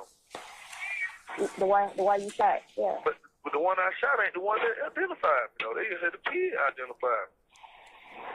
Oh, that's true. That's true. Well, I don't know about that. No, I'm just saying, you know. Yeah. If he catch up with me, if he can't shit, it don't really matter, man. I ain't studying shit. I mean, little dad was out there yesterday, but that other little boy. Can you put that thing back in the garbage over here?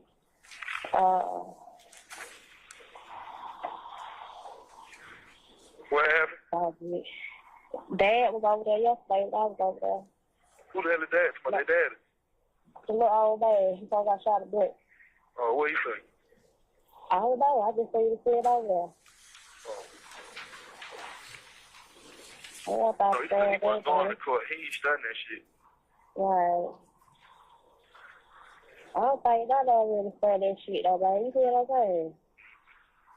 I think they really try to I need to know if he's coming to court or he ain't coming to court. If he ain't coming to court, then I need to go tell him, give me a speedy trial and go to trial. You know what I mean? So like that, but I don't want to crack up no speedy trial. And then them motherfuckers show up in here on the court and testifying on me and I'm going to trial on me. Yeah, you know what I mean? I know I done shot these folks. Get cool though, alright. Shit I had to go through. Yeah, I was a little hot ass little star, man. This shit, like, goddamn, we just got through a situation and here we go again. Yeah, that shit, I'm saying. I ain't been asleep. I ain't even been asleep. This shit is a puzzle in my brain, like, I just talk to these baby folks, you know what I'm saying? Like, I ain't coming around there no more, you know what I'm saying? I don't like the crowd. I don't know, this shit is dumb. Like, I don't know. You ain't got no scrap, you ain't got nothing with you, like, you don't even do stuff like that. I ain't like, where your Bible? I don't know, we wouldn't go get through one thing and then one thing turned into another, then another thing turned into another, then none of this shit ain't supposed to be kicking out, man. Big Fred shit ain't supposed to be with us. Boy, this big ass one what got us caught with that bullshit. You know, you just get out of jail, man. You know you on rob, man. Sit your ass back, man. I ain't even get out the car this time. We let DK get out the car. I should have went on and did the shit because I wouldn't even been shooting at nobody. His ass got they went to shoot wild, got down shoot. 12 looking at that dumb ass. 12 shoot, boy, get in the car. Hey, get in on my side. Where he got shot at? I'm glad they ain't hit me in the head or anyone, man, because that bullet come clean through my past my shit.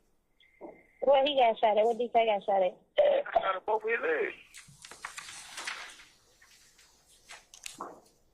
They were trying to come at me, asking me why I shot him. I'm like, what y'all mean? I said, you were robbing them and shit. I said, man, I am the victim. I'm running for my life. These folks tried to just rob me. They took $22,000 of my money. But the only thing that fucked me up here, I could have gave him AC name and been walked right down the street to you, baby. I gave him my name. Yeah. So I said, everything I'm for all that reason, man. I guess I need to get shit off my back anyway. So just trying to get them drugs out the system. It'll be over with. It'll be over with. Clean myself out, get myself together anyway, man. Fuck it. Yeah, we are.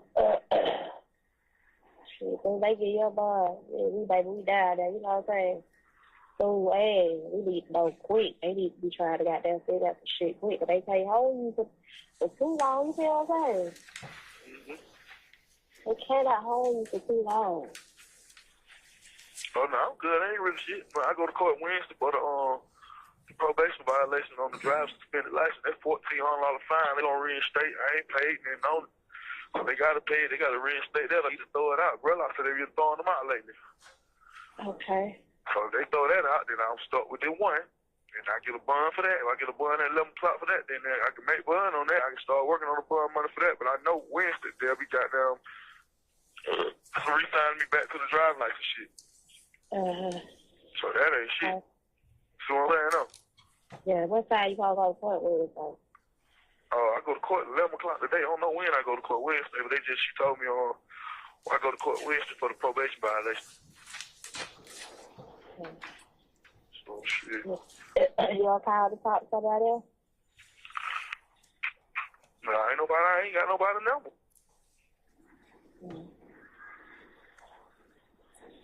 Bro, I probably sleep. They I don't know what they did last night at the thing, shit. He stayed in the house.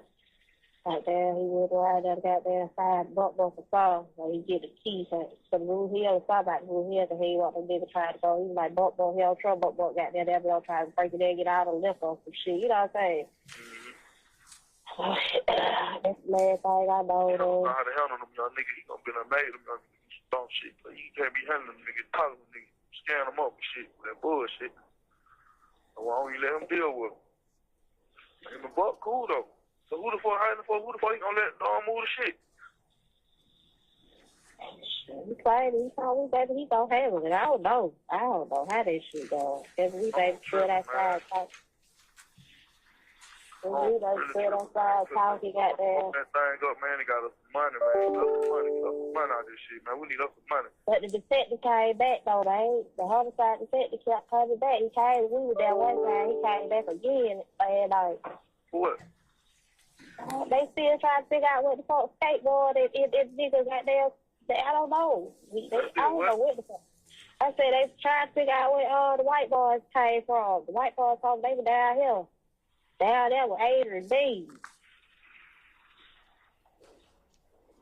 I don't know. They still trying to figure that shit out. I don't know. The detective called my phone last night, called that shit, told that shit. They just trying to figure out who the fuck was driving. He said it's a bitch was driving. The bitch had on a lace front wig.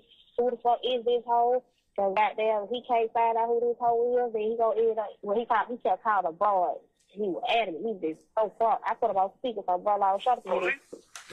The homicide detective. He said he tried to figure out who the fuck the broad who driving.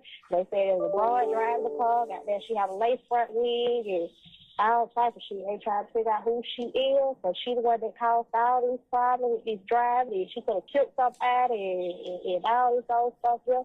If he can't find her, he don't have to put these charges on the three boys that they got in custody. As of right now, your husband disabled, they got no charges on him. We can't charge him for nothing. So he was a passenger. Who that? That's what he said. That he told you about me? Yeah, he said, as of right now, your husband, they got no charges, so he was a passenger. We tried to find out what the fuck happened. The thing was, they come and then stick and come down and motherfucker and tell them that what it was. Them niggas kept 100. They gave us a story to tell.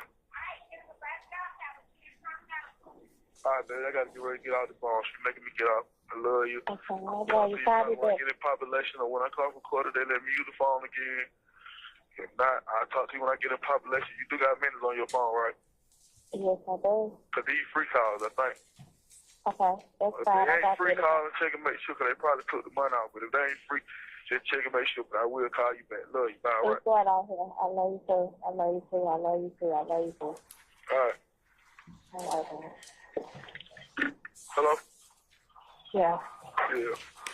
Call, get my mama to call.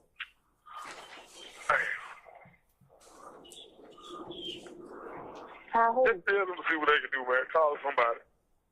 So, all right, just don't worry about these. We got these out here, okay? Just don't worry. All right. Okay? All right. Okay. Love you. Keep it clear mind, baby, okay? All right, it's all good. All right, I love you. Love you too, man. Bye. The caller has hung up. And Your Honor, the call concludes at 12:17. All right, Deputy Ham, can you please up all the transcripts, please, sir? Once you've done that, return those to the prosecution, please.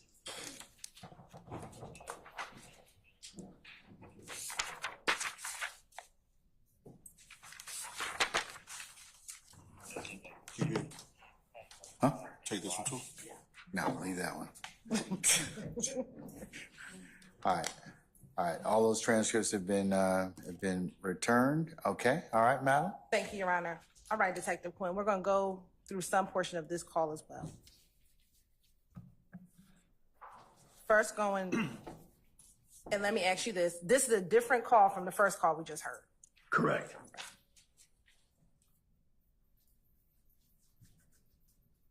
And from this call, based upon what he was saying within the call, could you tell if he was still in the booking area or if he had made it into population? I'm not 100% where he was, but I don't think he had made it. Okay. And is that based on what you heard in the call? Based off what I heard, yes. All right. We're going to look at 2 minutes, or begin at 2 minutes and 14 seconds, or approximately around there.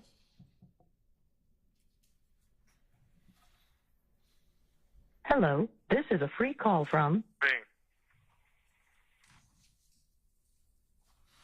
We're going to start the recording at 2 minutes and 12 seconds. Well, the friend got shot in the back is one of his moms now. I heard that else about him. I don't know what's going on with the dude. Shit, ain't that one on came in yet. We can't go nowhere. We're going to be down here 2 more days, goddamn. She's so fucked up in the jail, man. Always back.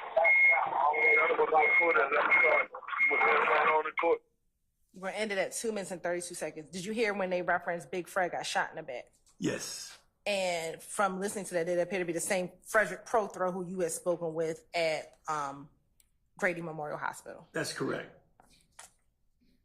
Now, in this call, did you hear him talking about another incident that he was involved in? I did. Well, did that have anything to do with what you were investigating? That had nothing to do with what I was working on. Right. Now, starting at approximately 5 minutes. Right down here. We'll start at 5 minutes and 9 seconds into the recording. I don't know. We went to go do one thing, and then one thing turned into another, then another thing turned into another, then none of this shit ain't supposed to be kicking out, man. Big Fred shit ain't supposed to be with us. Oh. Boy, that big ass one what got us caught with that bullshit. You know, you just get out of jail, man. You know you on rob, man. Sit your ass back, man. I ain't even get out the car this time. We let DK get out the car. I should have went on and did the shit because I wouldn't even been shooting at nobody. His ass got there went to shoot wild, got down, shoot. 12 looking at that dumb ass. 12 shoot up, boy, get in the car. They ain't get in on my side. Where he got shot at? I'm glad they ain't hit me in the head or anyone, man, because that bullet come clean through my past my shit. Where he got shot at? Where DK got shot at? I got it both his legs. They were trying to come at me, asking me why I shot him. I'm like, what y'all mean? I said, you were robbing them and shit. I said, man, well, I am the victim. I'm running for my life. These folks tried to just rob me. They took $22,000 of my money. But the only thing that fucked me up here, I could have gave him AC name and been walked right down the street to you, baby. I gave my name.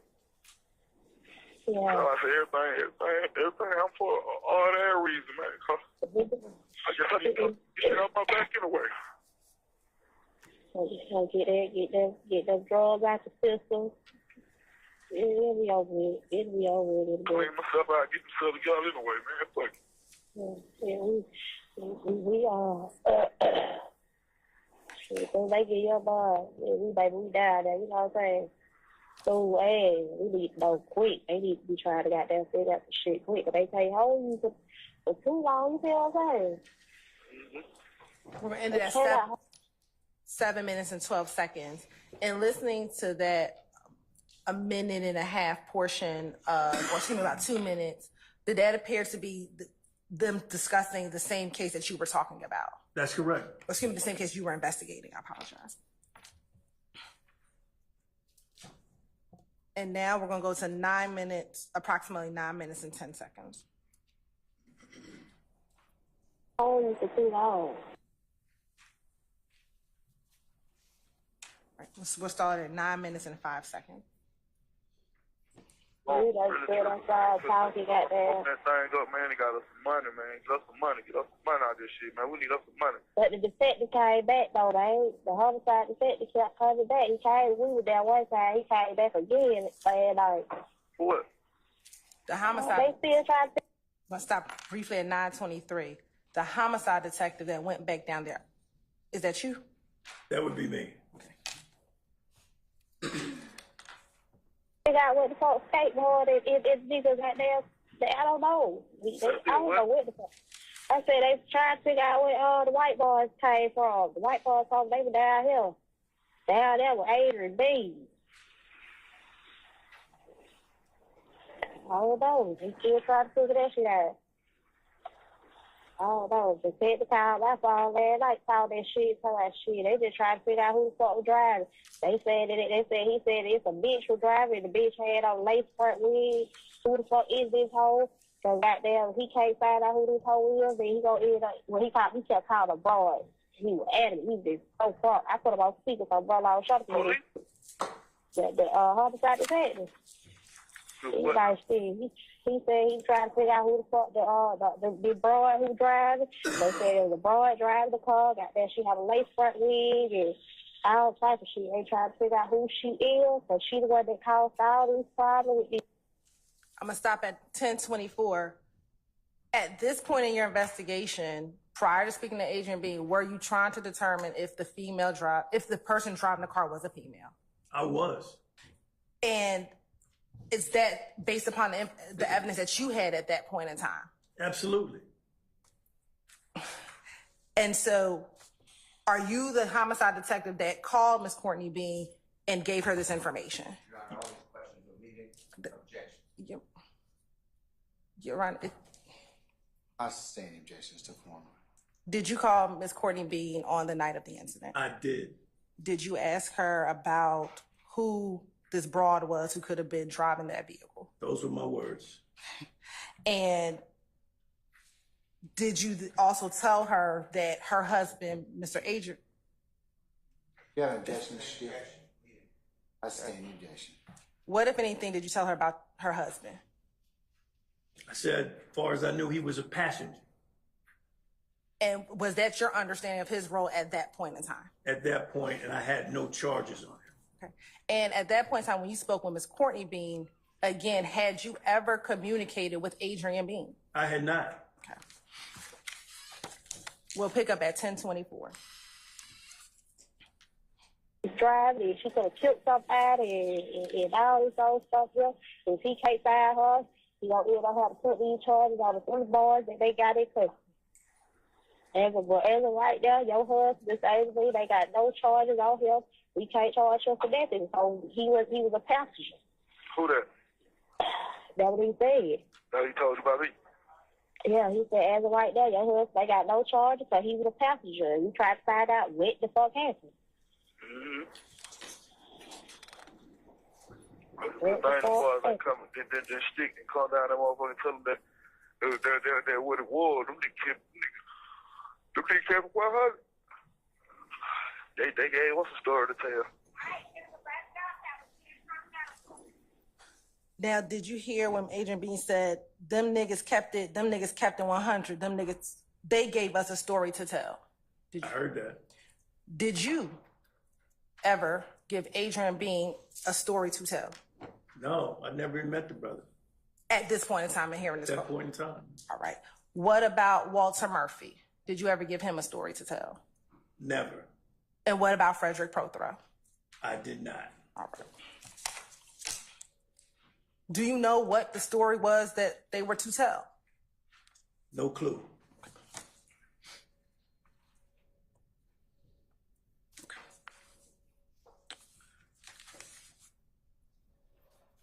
And, Your Honor, I think that concludes that portion of 175 Charlie Bravo. I'm ready for the next one. Okay. Ladies and gentlemen, how are you for comfort? You want to take a comfort break? All right. Let's take 10 minutes, 15 minutes, and we'll come back for 3 o'clock, okay? All right, take it, you may do the same. All right, all rise.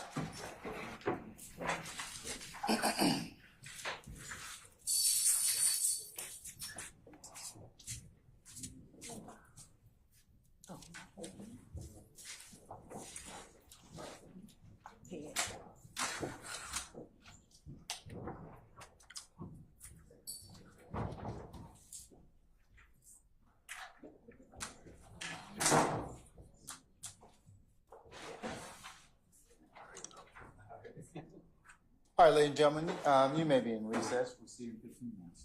And I also have a copy of the corrected version of 175 Charlie.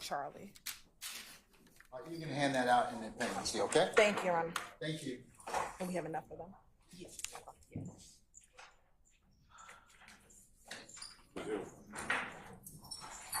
Miss Hilton, y'all pass out now? Not yet. When we come back. All right, let me put this in the B pile.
Jordan.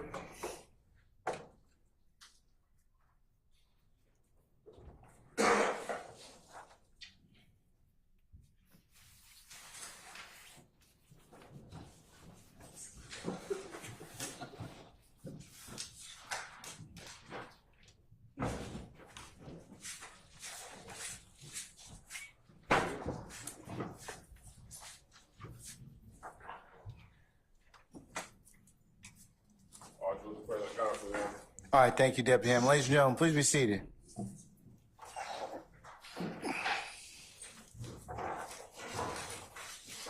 All right, Ms. Hilton, we can continue with your examination, please, madam. Thank you. And one last question, Detective Quinn, before we go to 175 Charlie. In the last portion of 175 Charlie Bravo, did you hear when Adrian Bean said, them boys kept it 100? Yes. In your time as a law enforcement officer or as a homicide detective, have you heard that term before, keeping it 100? Yeah, I use it every week. It means telling something truthful. Okay. All right. Your Honor, the state is ready to play portions of 175 Charlie. All right. Deputy Ham, if you'll go ahead and hand out those transcripts, please.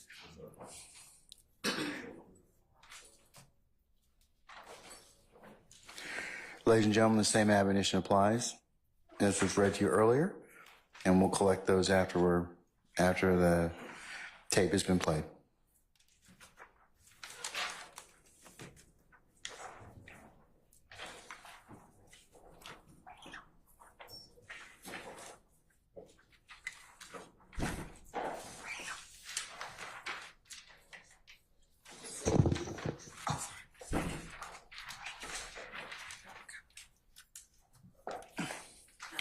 Ladies and And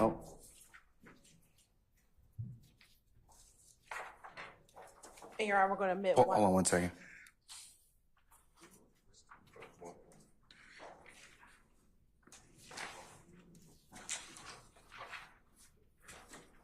First, ladies and gentlemen, do you all have a copy of the transcript? Yes. For the exhibit? Okay, all right. Ms. Hilton, what were you going to say a little earlier? Yes, Your Honor. The state will admit 175 Charlie Tango for the record only. All right. Any further objection to State's 175 Charlie Tango, other than has already been noted? Charlie Tango. All right. State's Charlie Tango is admitted, subject to an earlier objection, and may be published as you see fit. Thank you, Your Honor. First, the state is going to play 00 to 121.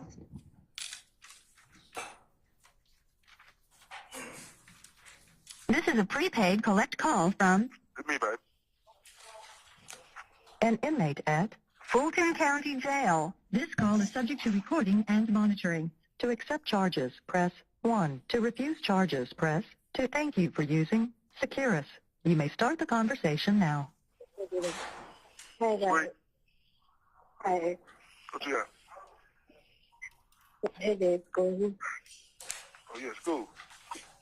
Yeah. Damn, I forgot all about that shit.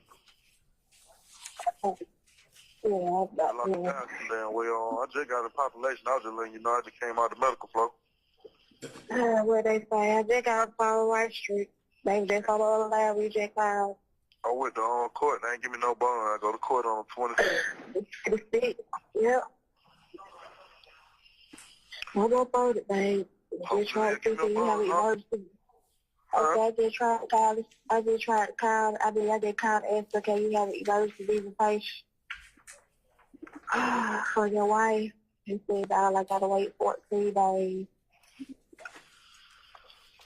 Shit, hopefully I'll be out of here by then. I ain't trusting the motherfucker. We're going to end it at 117.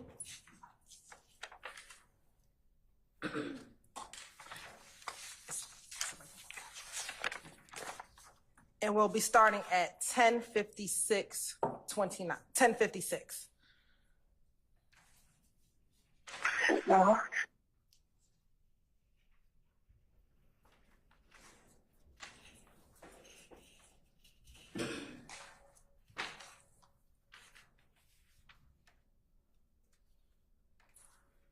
It'll pick up at 10:59, Your Honor. Yes, ma'am.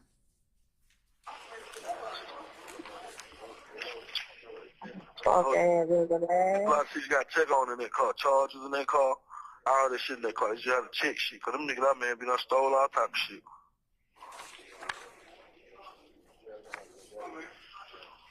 And I don't even know what our brother I got. Well, he don't even know what that nigga buck boy had. I ain't give him them. I know I'm gonna lay my pocket. I don't know how old they was still that. They said the whole. They said about. They told the whole story. Got that book. And like, I want to say that them hoes said everything. What hoe? How they were going. The little two hoes who be sitting down with y'all last fool with the other little hoes. We went grocery shopping and he was gonna come back and cook the chicken and all type of shit. Like, really, bitch? Oh my God. Then they went to look for it. They were going, I mean, the whole told the whole story. The whole freaking story. Like, yeah, what you do? This your family over here? Dude. Like, you supposed to be at the house? Yo. You told them to cook some chicken and... Them folks went to work on their own. I told them I know how to cook the chicken. But I told them off the rip that Buck and them were going to go there and cook their own food. Buck know how to cook. Buck them going to go to the Blue and cook their food. I wasn't going to cook them a goddamn thing. Now, if that was Buck told her that Bean was going to cook the food, then they lied. Yeah, you supposed to be coming back and fried the chicken and all that shit. Look at my car, baby. I already had 8 McDonald's. So I don't even fall for that. I ate some Mickey D. Them folks down there, somebody, they were hungry with Thug. That girl said she had some food stuff. They told me going to the store. I told them to go ahead and go to the store. They went to the store. They come back. Somebody goddamn, it's a lick around the corner, goddamn. The nigga name goddamn Red, man, got some money. So I said, shit, get the skateboard car then, goddamn. Y'all take skateboard car. That thing, you know, I like, fuck that shit. The nigga told me about 15, 20,000. I like, fuck that shit. I'm finna get the car and drive. That was it. That's the only time I drove out yesterday. I didn't go nowhere. I ain't been no grocery shopping with no motherfucking body, so I don't know what the fuck they talking about. People just say shit anyway. What the fuck they on them folks? Them kids be lying like a mother. Who would even make up something like that? I ain't even saying no shit like that. I ain't never cook y'all. I sell food. When I go out there and let somebody get something to eat, that be Buck. Buck, go out there and cook your own food. Rick, go out there and cook your own food. Whoever working, go up there and cook your own food. Hank, y'all cook y'all own food. I'm not going up there cooking there for nobody, man. And we stopped the recording at 13:30. And we can take up the Yes, ma'am. transcripts.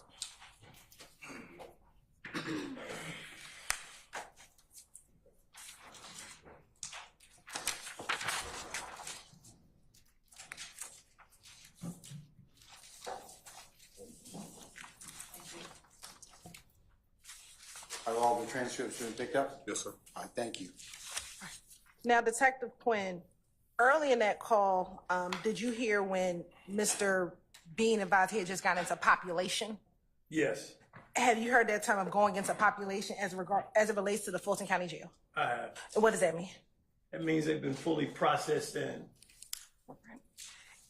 And moving forward to the portion that we just heard, did you hear Adrian Bean reference the word lick? Yes. In your years of being a detective or being an officer with Atlanta Police Department, have you heard that term lick before? I have. What is your understanding of what a lick is? It's a robbery, or standard form is just getting some money. And did you also hear them reference Red Man? Yes. At this point in your investigation, did you know or have an understanding of who they were referencing at that portion of the call? Yes. And who was that? That was Derek Dotson. And again, did you hear when in that portion of the call where Adrian Bean discusses getting skateboard's car? Yes. Had that also come up in your investigation at this point in time when you're listening to these jail calls? Yes, ma'am. And again, are you looking back at our chart from the other day? Are these jail calls relatively somewhere between 9/11 when Mr. Bean was arrested to sometime in 9/16 when you heard or started actually listening to these jail calls? Yeah, that's about it, yes. Okay. Your Honor, state be ready to publish 175 Charlie Delta. All right.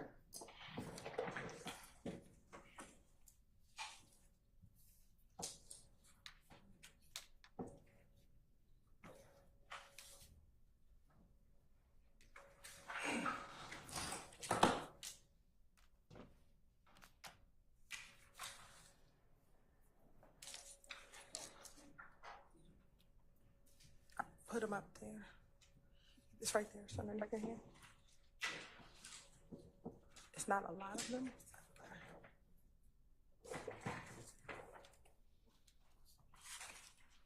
Did you confirm? No, my hand off.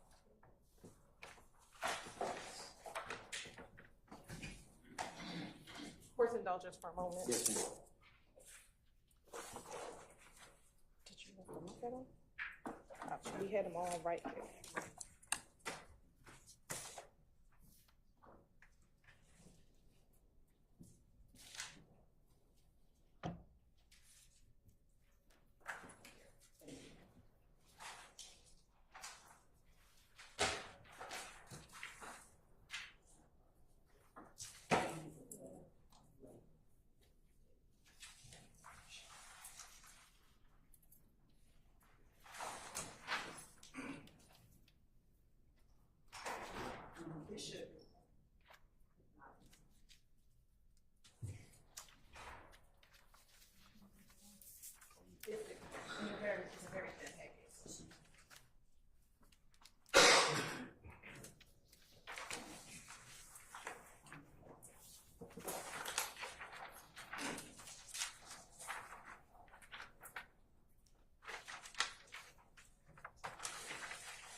All right, ladies and gentlemen, the jury, each one of you have a copy of the transcript for the exhibit.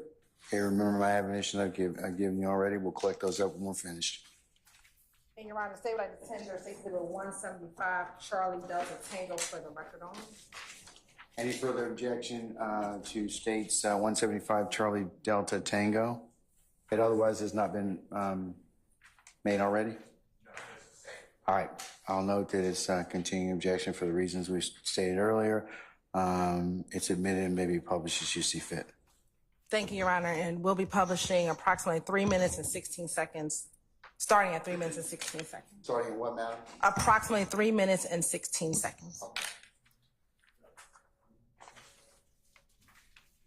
Do you need your email? Thank you. Can you email him?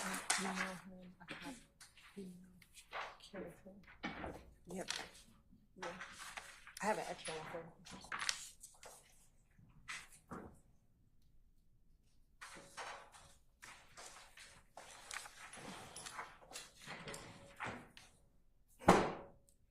This is a prepaid collect.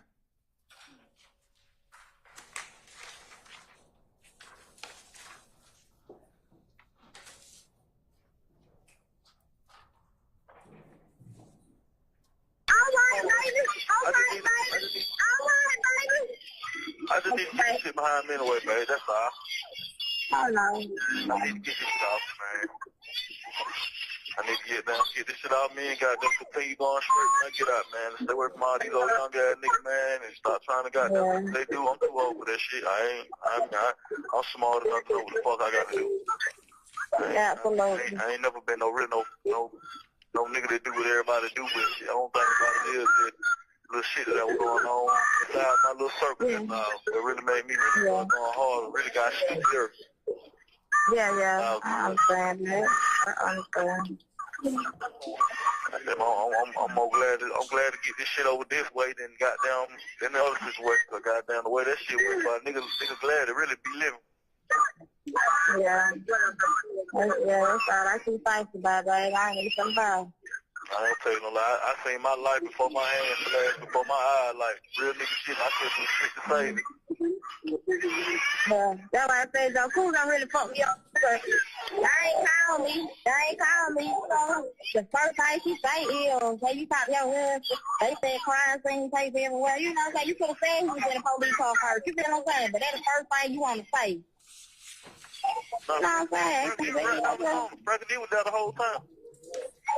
Yeah, but I'm just saying, but you know how... He tried to watch down the whole hour before he even picked up his phone. I was looking dead at him. He looking at me, just shaking his head. Yeah, so they said she had that plan later. The fool they called me about one time when I was finna goddamn mop my floor at work. I was put outside there. I said, boss, I can't do it. I gotta go see what's going on with my husband. I called on Sunday Fred. Them motherfuckers were answering their phone. Man, I was about to go crazy. And Your Honor, we're ending at 5 minutes and 10 seconds. Okay.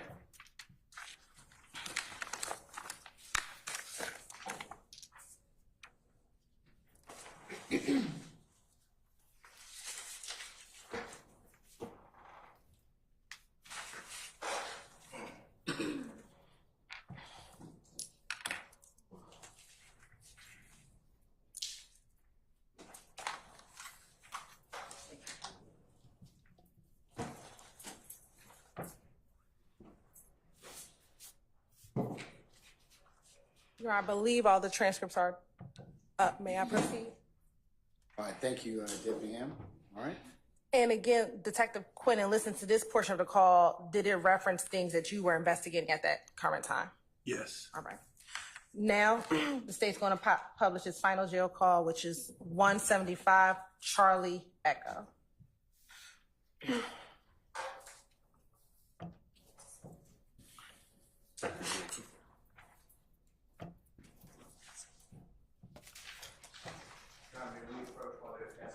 Yes, you may.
And Your Honors, state would like to tender State Exhibit 175, Charlie Echo Tango, a copy of transcript solely for the record. Any further objection to state's Charlie Echo Tango that otherwise has not been noted? I'll note the objection for the purpose of the record and admit it over objection. States Charlie Echo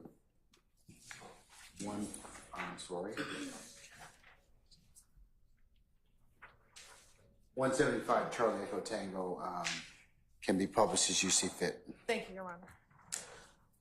And Your Honor, first we're going to publish portions 00 to 1 minute.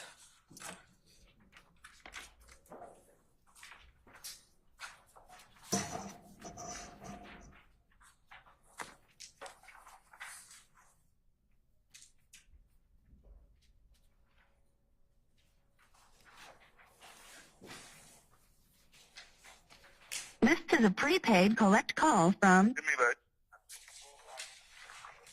an inmate at Fulton County Jail. This call is subject to recording and monitoring. To accept charges, press 1. To refuse charges, press 2. Thank you for using Securus. You may start the conversation now. Yeah. Yeah. Yeah. Hell yeah, man. Shit, that been all fucked up in my world, boy. That's why I already know. When I do dumb shit, that's why I know when I do dumb shit like what I did, I end up right in the motherfucker, man. End up right in the motherfucker. That's why I told been home. I hide my mind, tripping. I ain't even be. Yeah. No, I told been home. I'm so disappointed in your age right now. I don't even know. I can't even focus for myself, man. I can't even focus. I don't even know what to do right now. I'm so low. So low. It had me so fucked up, man. Sheriff. We're going to end that portion at 57 seconds. And now we're going to start at approximately 3 minutes and 50 seconds. Pissing me out this morning. And it'll start a little bit before at 3 minutes and 48 seconds. Okay. Who the news? Yeah. Oh, news don't say nothing but a suspect shootout with the police. That's all. That's all. They ain't say nothing about no robbery. You tripping. Oh, man, they talking about shooting out. They don't say nothing about no robbery. That's all the news say. What him. Right. That's what black people telling, but people pull you on. Like, hold on. First of all, this was the truth. Because then nobody even know you with them. Everybody kept saying buck. They thought it was buck thug and all that. They buck them run around. You know what I'm saying? Thug them run around telling people they don't mean. You know what I'm saying? That you with them. You feel what I'm saying? People didn't even know you with them, child. They didn't even know you with them. And then know it all. They kept talking about buck. Everybody was thinking that it was buck. Right. Then I get Dirty Red supposed to, you know, however it supposed to go to my king go put a hit out on all y'all. That was his money. All type of shit. That was real to him last night. Be home, baby mama. I said, honey, please. Nah, I ain't got nothing to do with Honey, that. please. Nigga got me fucked up. I don't got nothing to do with none of that shit. I don't know what the hell going on. I'm taking nigga to get some lean. Nigga said he called you about some call Ken about the lean. He go down there to see the lean, and that was it. So I don't know what the hell nigga talking about. Right. I don't know what the hell Right. going on. Shit. All I know is nigga told me to go up the street. The nigga drop out the car, go fucking rob somebody and start shooting. Got me fucked up, man. You shooting the police out here. Why you tripping? You just shooting for no reason, man. You just shooting for no reason, dog. I'm telling you, man, DK, you tripping, man. You just shooting for no fucking reason, boy. Police see you shooting and run to the car. Now the police at the car. Now the police shooting at the motherfucking car. You know what the fuck going on. That's not even trying to get lawsuit, though. Huh? Well, them, Shredder be home with them. They trying to sue that police out who shot him in the back. They trying to get lawsuit, baby.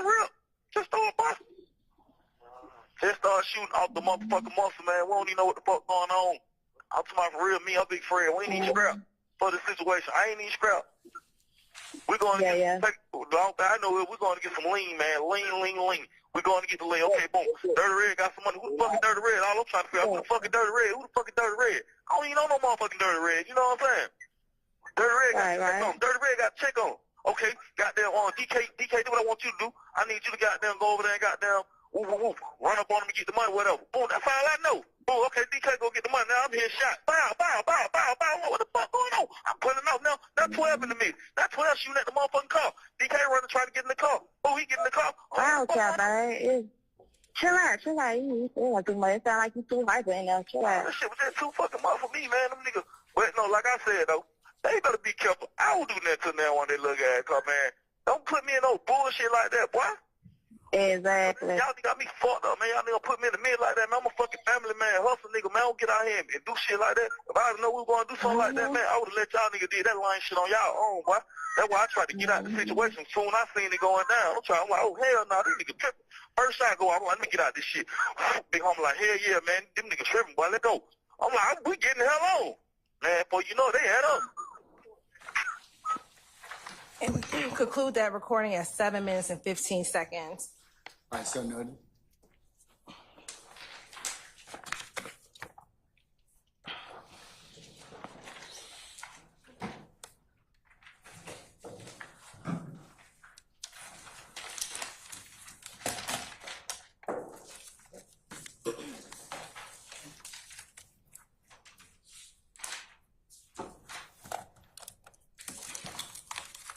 All right, all the transcripts been taken up. All right. Thank you, sir. And Detective Quinn, again, and listen to that final call or that last call that we've played, again, was there information contained within that call that was consistent with the investigation that you were investigating at that point in time? Yes. Right.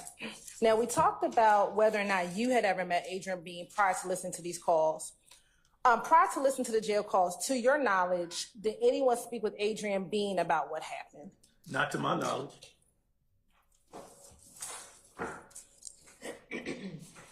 You testified earlier when you were here 2 or 3 days ago that you had sent Calhoun or Lewis, the two detectives, down to Grady Hospital to speak with both Prothro and Murphy. Correct. To your knowledge, did Lewis or Calhoun ever speak with Adrian Bean while he was at Grady? Not to my knowledge. When Detective Lewis and Detective Calhoun spoke with Murphy and Prothro, did they provide you a report about their conversation or interactions with both Prothro and Murphy? Yeah, they both gave me some written documentation as to what happened. All right. So let me ask you this. I think you testified earlier that you may have been aware of Adrian Bean going down to Grady. When you first got on scene, who did you know definitely went down to Grady Hospital? Walter Murphy and Frederick Prothro. All right. At that time, had you had any information about Adrian Bean going down to Grady Hospital? Objection, Your Honor, ambiguous question at that time. I can clarify. I'll sustain the questions to form, and you can rephrase it now. When you got to the scene on September 11, 2013, did you have any information that Adrian Bean had went down to Grady Hospital? I didn't. You said you did not. I didn't know. Okay. As the day progressed and you were interviewing Flora Nava Flores, Brian Ransom, going to all the different scenes, did you receive any information of Adrian Bean going down to Grady Hospital? I got information that he had gone in, but he had also gone to jail. Okay. And did you ever send anyone down to Grady specifically to speak to Adrian Bean? Not at all. To your knowledge, did any of the zone detectives or sergeants with Zone 3 ever go down to Grady Hospital and speak with Adrian Bean? Not at all. Nothing was reported back to me. And would you, if that would have occurred, would you be the person it would come back to? Yeah, I'm pretty much running the show, but they had to bring it to me. We talked about the homicide detectives. Did you ever instruct any of the zone detectives or zone sergeants to go down and speak to Adrian Bean at Grady Memorial? I did not. And would you have instructed any of the zone detectives or zone sergeants to go talk to Adrian Bean at Grady Memorial Hospital? If I thought he was there, I would have. At that point, my understanding was he had gone to jail.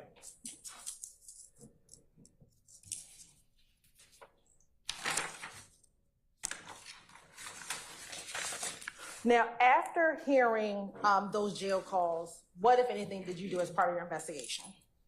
Well, you know, there was a lot of stuff in this information that was coming off on the jail calls, so I wanted to get a face-to-face, upfront interview with Adrian Bean. Okay.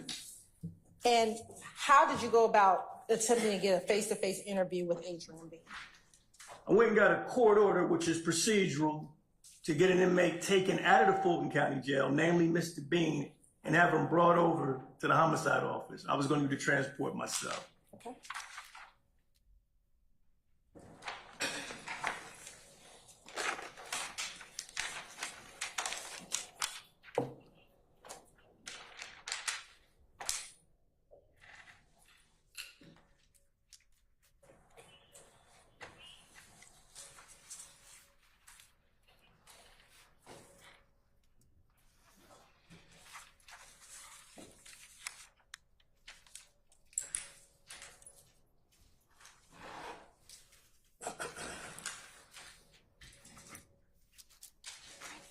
All right, can we approach?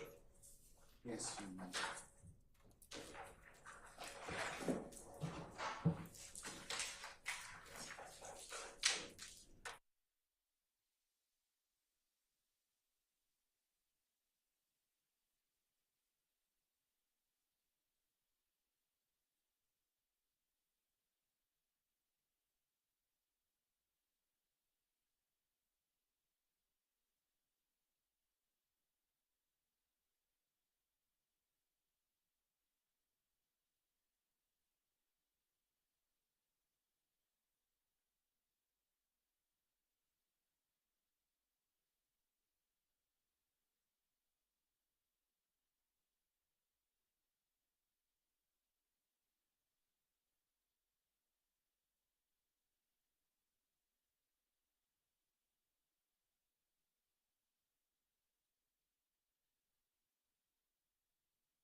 You may proceed, ma'am. Thank you, Your Honor. I'm showing you the mark State's Exhibit 177C. Tell me if you recognize Exhibit 177C. This is the court order I put together on the 16th of September, 2013. And does that appear to be a fair and accurate depiction of the court order that you drafted in order to get Mr. Adrian Bean from the Fulton County Jail? Yes, ma'am. Your Honor, this time the state would like to tender State's Exhibit 177C into evidence. All right, it's submitted over defense objection. There'll be a continuing objection, may be published as you see fit. Thank you, Your Honor.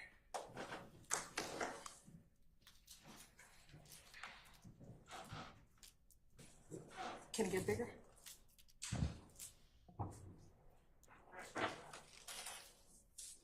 Now, looking at State's Exhibit 177C, what date did you go and pick up Mr. Adrian Bean from the Fulton County Jail? September the 17th, 2013. And about what time did you pick him up? Do you remember? It was between 9 and 10. It might have been 10:30. Okay. And is that based upon the order that was signed for you to be able to pick him up? That was the window that I gave to the judge.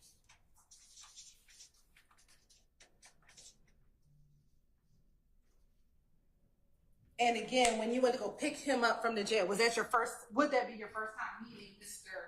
Bean? Yes, ma'am, it was. All right. Now, do you know why he was in custody? He had a probation violation or some previous interaction with the law. I don't know exactly what it was. I didn't want to know, really. I just knew he was in jail. Why didn't you want to know? Because I don't like people, when I'm working an investigation, I don't want to get into the minutiae of what they may have been charged with previously. I don't want to get in that. And again, at this point in time, had you had any warrants for Adrian Bean as it relates to what you were investigating? Nah, not at all. And were you able to get him from the Fulton County Jail? I was. And did you bring him back to where did you take him? I took him to Atlanta Public Safety Headquarters. And where's that located? That's it. It's been some years. 600 block of Peachtree. Okay. 220. Does 226 Peachtree sound familiar? Okay, you're right. I'm thinking of the old headquarters. When you interviewed him, was he cooperative? Oh yeah. Right. Did he speak with you about what happened? He did. Right. Did he speak with you about who was involved? Yes, he did. Was he able to give you details about the incident? He was. Was he able to identify who the fourth person in the car was? He was. Now, was his interview recorded? Videotape and audio tape. And when we first talked about audio tape, when did you first begin your audio tape version of this interview? Well, like always, it's customary what I get down. I always activate my tape whenever I put whoever I'm picking up from the jail in this lapel pocket right here, and we're live. And I keep it that way live all the way to the time we get back to the jail. But I actually put on video when we got to the headquarters and had both going at the same time. Again, that belt and suspenders thing. I just want to make sure I catch it.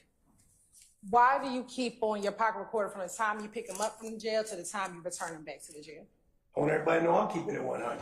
You know, not missing anything. And have you had the opportunity to listen to and watch the interview with Adrian Bean in preparation for this trial? I have.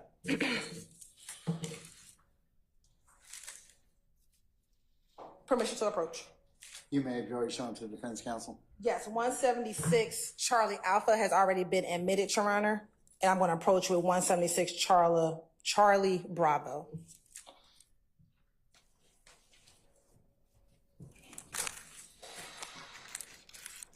I'm going to first show you, or first you have in your hand, I believe 176 Charlie Bravo. Okay. Do you recognize Exhibit 176 Charlie Bravo? I do. How do you recognize Exhibit 176 Charlie Bravo? It's got my initials on it. It's got Adrian Bean's name, visual interview. And is that a fair and accurate depiction of the video of the interview that you did with Adrian Bean back on September 17, 2013? It is. Now, looking at 176 Charlie Alpha that's already been admitted, do you recognize Exhibit 176 Charlie Alpha?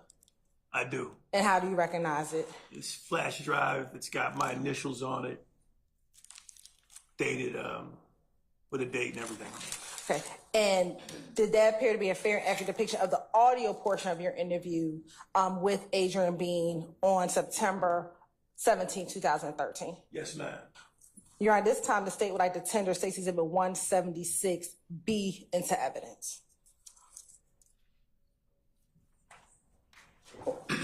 (176Q) Charlie Bravo.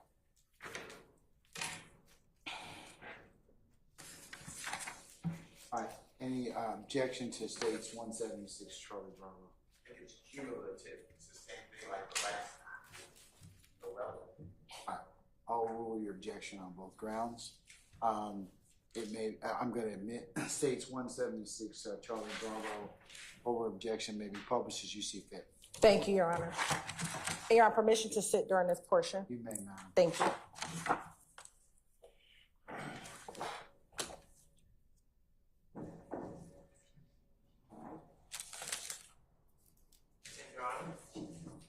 Yes, Mr. Sharp. I would like to object on the sheet of this evidence as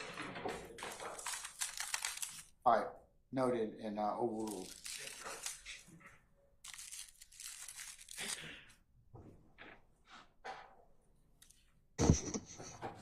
And Detective Quinn, for the audio portion, I'm only going to publish a portion of the audio portion.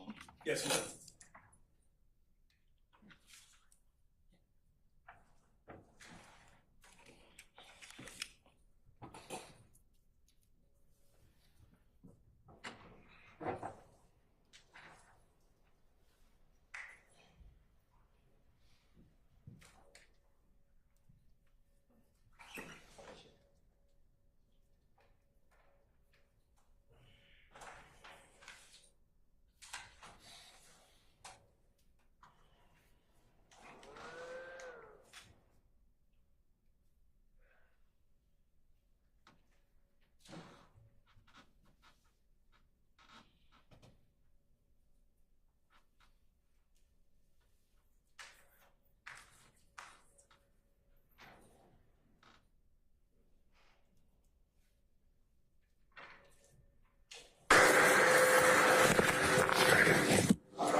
Right at this gate right here. Good morning, Lieutenant. How's it going?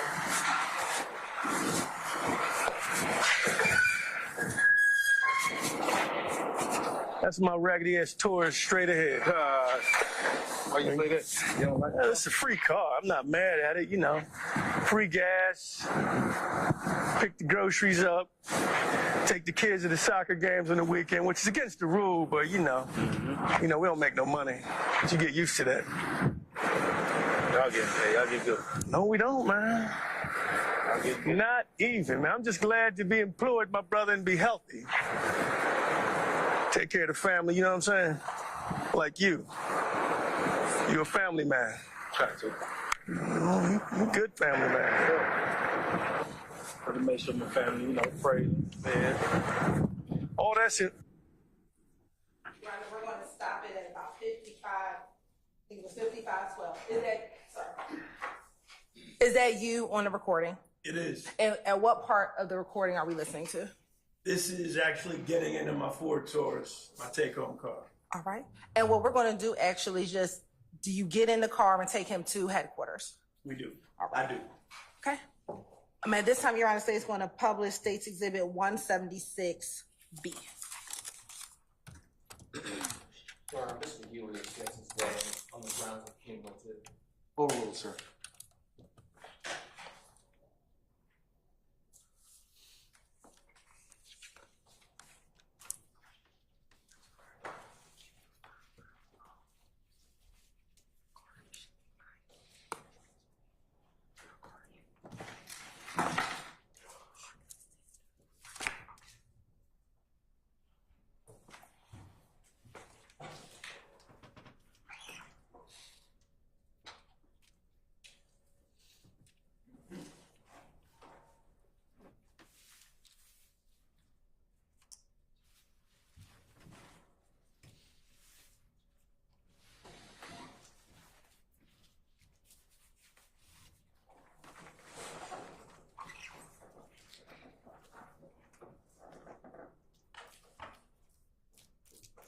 court's indulgence, the application is just loading. All right.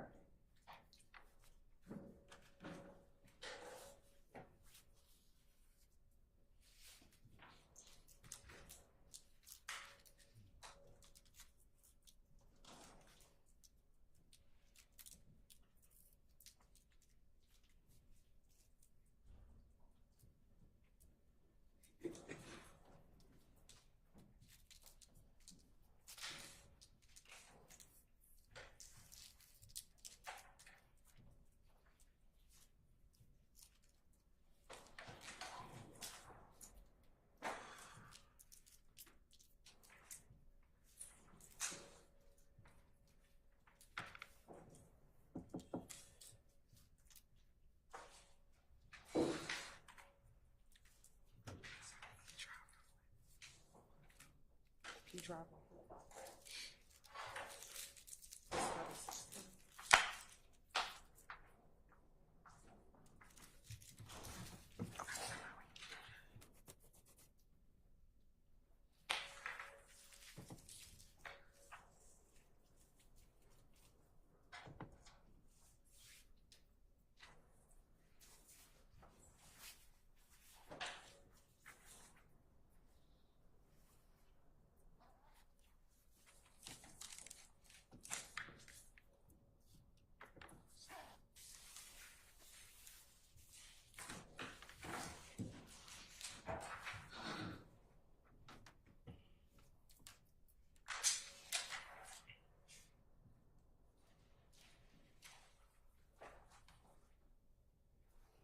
Before we begin, can you tell the jurors what they're looking at in State's Exhibit 176, Charlie Bravo? This is the interior of one of the interview rooms at Public Safety Headquarters in the homicide unit. That's Mr. Adrian Bean sitting there waiting on me to walk in. All right. And what is he doing, can you tell? I think he's eating something. I can't really tell what he's doing.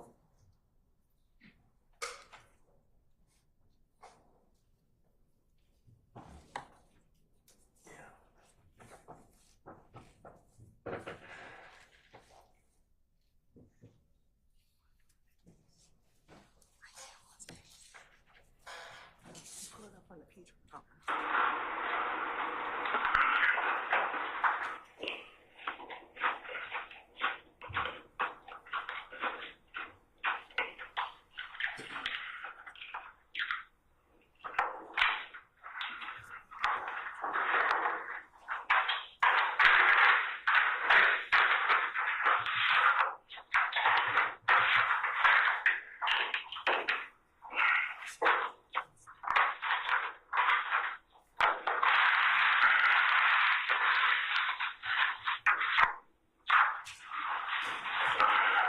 Your Honor, I'm going to stop because it looks like there's a delay.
up immediately, but that's not how I operate, man, because I'm the one that has to testify to every fucking thing goes on there, you know what I mean? Plus, I respect the rights of the people who we believe are significantly involved. I mean, you got families, you got rights, and I believe that if I don't do a thorough job, I'm basically saying, fuck your rights, you know.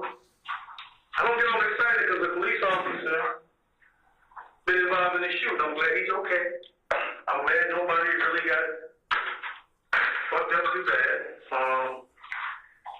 But I got a little problem with what you kind of told me in the car.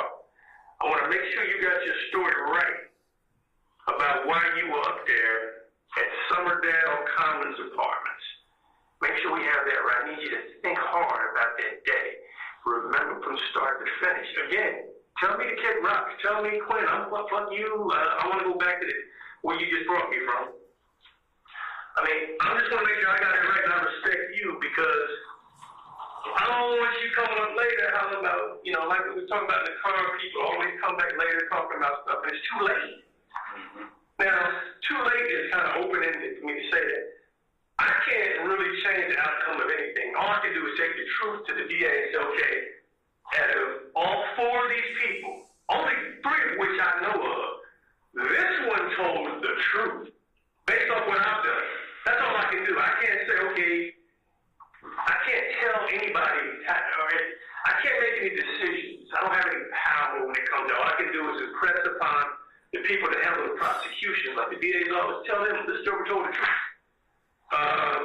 Personally, I think the ones down at Grady healing up, I think they lied.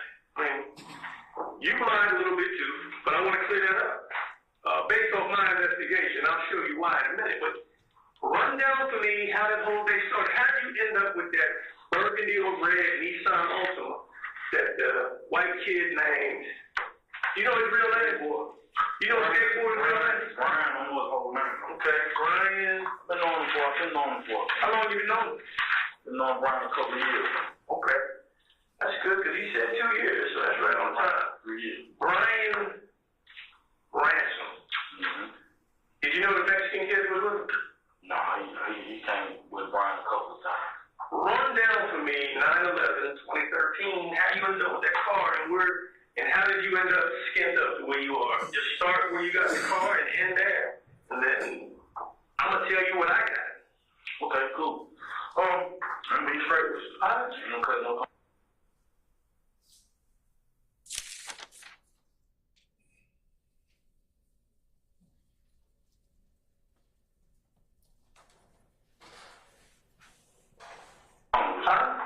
The day we pulled up at my spot.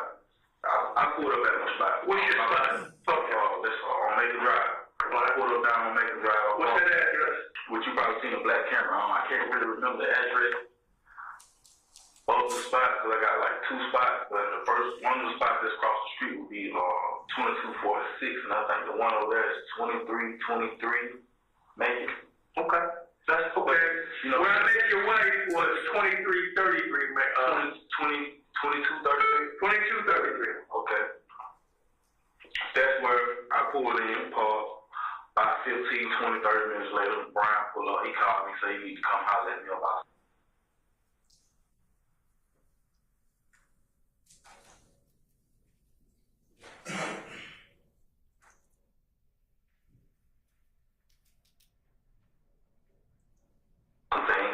I was like, okay, cool, bro. He pulled up, and guys went thug. Cool. Let me make sure I got these names right. Brian pulled up, and then what happened after Brian pulled up? You in the camera? Yes, sir. I mean, I pulled up, jump out, and just shoot the shit for a minute. And Brian called me, said, come to see me. So I said, come on, Brian, come chop it up with me or whatever. So Brian come, and guy on thug roll up, said, hey, man, I just seen a dude with about 22, 30,000 on him. You know what I'm saying? Who's that? Who? That's what Young Thug said. Young Thug said, yeah, the blue. Is he that kid with the dreadlocks? You know what I'm talking about? Right. Real skinny though, wearing pants like white boys. Skinny. Yeah, okay. He's free. He's seen a guy with some money or whatever. So, me and Big Fred, we like, y'all go ahead on with that, man. you know, y'all want to go do it, y'all go do it, use Brian car, whatever, you know what I mean? So they went to check on whatever was going on with that situation. So who's the guy that had, how much money was this? Seen who? He seen, I don't know who he said, he just seen a guy with some money. And, you know, they went to check on the guy, whatever, they come back, whatever. Who went to check on the guy? Him and, the guy with the D and the K in his face. DK, we'll call it DK for now, you know what I'm saying? So, they go check on the guy or whatever, and then going on with that situation. So now the fact that they come back, now we all go in on some lean. You know what I'm saying? Okay, so we'll go get some lean. Okay, I go get it from a buddy up here in Summerdale. So, okay, cool. Well, you gonna go get the lean? I gotta feed this big Fred. He just come home from prison. You know, he ain't got nothing, he don't know nothing about nothing. He just come home from chain gang. So he like, cool. And I'm like, big cuz, you gonna ride with me? He go, okay, cool. You know, Thug and DK get in the back. I feel cool. I'm gonna drive Brian car, whatever. Woo. So we go up there, give DK the money. DK supposed to go get the lean or whatever. DK go around the corner, start firing some shots or something. Shots just go out. When he come back, I'm looking at DK like, what the hell going on? Like, what the fuck you shooting for? What you shooting at? You know what I'm saying? I'm telling all the way live. You know, what the fuck you shooting at? Why are you shooting? You know what I'm saying? He out in the car, go. So now I get in the car, pull out, and now he go, tires pull up. And when I pull out, what tires? It's like black tires, blue. Is it like that shit when you drove up in here? It's one of the tires. Four tires. When I pick it up, I go around the car, whatever, no, driving. Wait a minute, you went around the car? I see a damage on the police car. They saying they got hit by your car. You remember that? Oh, I went around the car. As I go around the car. What was it? As I go around the car. The tires pull up. He trying to see what's going on. I'm trying to see why the world. This is you right here. This is your car. Are you bagged in the market? You bagged in. This is the front of the car. You bagged in? I'm bagged in. Tires come like this right here. Stop. About right now, about 2 car lengths up. Okay, cool. I pulled out. As I pulled out, cops already right there with the gun. You see what I'm saying? I go around like this right here. As I go around like this here, the cop car hit me. Bump the tail of the car like that right there. I goes out. They shoot. Oh, cop. He fired a shot. I go around. Boom. Hit the gate. Boom. Go straight across. Jump over the wall. Boom. Hit the other wall. Boom. Run into the laundromat. After that, did you see that police car down there at the bottom of the wall? I didn't see no police car. It was back then. You almost landed on, so you were driving the car. Yes, sir. There was a lot of detectives when they first came to talk to me, and I told them, that's probably the lie you're talking about. I told them that Big Fred was driving and all like that right there, which I was the driver. Big Fred was the passenger. DK was behind me, and Young Thug was behind Big Fred. Young Thug is a rapper. Wait a minute, so Young Thug, what's he to say Fred? Because he's like 6'8", 354 pounds. He was sitting in the back seat. No, he's in the front with me. Okay, so make sure I got the C-track. You said Big Fred was driving. All right, we got that cleared out. That was in the beginning. Yeah. So I told the three bullshit lies. I ain't keep lying with them. I ain't always lie, man. You know what I'm saying? Big Fred.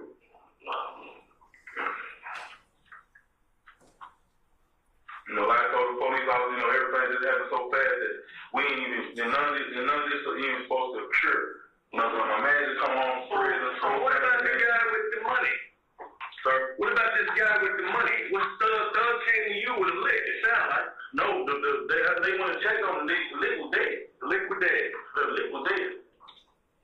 I guess when DK got the car, you see any money on it? No, sir.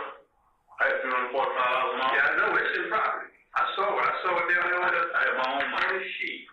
Yes, sir. I had my own $345 in check and worth of cash in my pocket. It had nothing to do with what was going on up in Summerdale, right? No, sir. Alright. Did you know that DK got some money? Okay, let me ask you something. Who had pistols in that car? Make sure I got in the car correctly. Who had pistols in the car? You got Big Fred with a gun. You got DK with a gun. You got Thug with a gun. Big Fred, what kind of gun did Big Fred have? Don't go get him. You think you can recognize him? He had a 9mm. Fred had a 9mm Ruger. Go slow for me, go slow. Okay. DK had a little bitty, small, little gray looking gun. You know what kind? I just know. Small and gray? Yes, sir. Was it automatic or was it, I was in a lot, man. Alright, you don't know what his was, 9 or 40, 45? What kind of DK had? I can't tell you this good. Okay. I mean, I don't hang with Alright, small gray automatic. Let me put this on the clip for rap too. These are younger guys than me and Big Fred. Like I said once before, Big Fred just come home from jail. I'm trying to show my big homie a good time. I took him to buy him brand new clothes and stuff. Okay. You know what I mean? And that was that. Big Fred, younger guys, I don't know what they be having, what their attention is, or what they be on or whatever, but they is way beyond what we're on. You know what I'm saying? They go by a whole nother means of getting their money. That's for sure. To get my money. These younger guys, they like to rob, take, and do all this other stuff. Okay. Okay. I don't want to put that clip, you know what I mean? I don't rob, I never rob, I ain't got no rapping for no robbery and stuff for juvenile or something like that, but since that, I've been straightforward, you know what I mean? Trying to raise my family and whatever. What kind of gun a young thug had, you can remember? I didn't see thugs. Okay, but how do you know he had one when he got shot? He had it. You keep a gun on. How much was the lien going to be? How much was they paying for the lien? It's your fault. Supposed to be $150 for the lien, 50, 50, 50. No, so I gave 50, and he went 50, Thug went 50, and DK supposed to win 50. We supposed to all go in on the lien, supposed to show Big Fred a good time. That's it. Did you know that, now how long did you know DK? Through weeks. That's it? Yeah, not even the neighborhood? Just a couple weeks, and I've been hearing about him and stuff like that as far as this, just running with him and hanging with him. But that was on the second time you got in the car with him? Yes, sir. Okay, well, I want to make sure we got the right DK. Because when we got down there, if you don't know him off the rip, let me see how.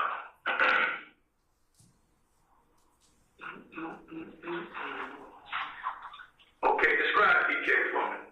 The guy in the car with you. And where did he sit? He got a tattoo, the D and a backward K on the forehead. What's that all about? Backward K. I don't know, bro. They the gangbangers and we gangbangers, family man, and guys that come home from prison. So you know what I'm saying? So DK, who was he friends with in the car? Thug. Him and Thug, they got with each other. They gangbangers. They call themselves some type of blood. How long you known Thug? I know his father. I've been on his father over a couple of years now. You know what I mean? And like I said, Thug just started coming around. But how long have you known he exists as a human being? How long have you known the rapper? I can't know. How long? I can't remember. In years. Get to guess. Because I don't know his real name. What his real name is? Lil Jeff. That's all I know. They call him Lil Jeff. But you don't know his last name. What is daddy's last name? I don't know his daddy's last name. I know his dad named Jeffro. Lil Jeff. Jeff. I figured that out before we leave. Man, it's not hard. So the guy in the car with you is this kid, DK. If you saw the picture of him again, would you recognize him? Yes, sir. All right. Now, I got a picture of a kid named DK. Got a DK with a backwards K to the foot. Is that the DK that got in your car? That's the one that got in the car? All right, back seat. DK in the back seat. All right. Now, I want you to listen to something. And then, I want to make sure we got this story right. Did you know that DK had a lot of money on him when we got him in his pocket? No, sir. Bloody money, which means it got wet up when he... Okay. Everybody out there said there was some shots in the car that was crashing. What's that all about? I heard a couple shots as we were going bumping up and down. You know what I'm saying? Do you know that y'all went off that wall? Yes, sir. How did that happen? The code just going out of control. It wasn't breaking. It wasn't breaking that after the gate hit. The car just going. The car just go. He went over that grass and did his own thing. He went straight to that wall. Ain't no stir, no acceleration, no none of that. It was just going. No match the gas, none of that. It just was. The car just did his own thing. So.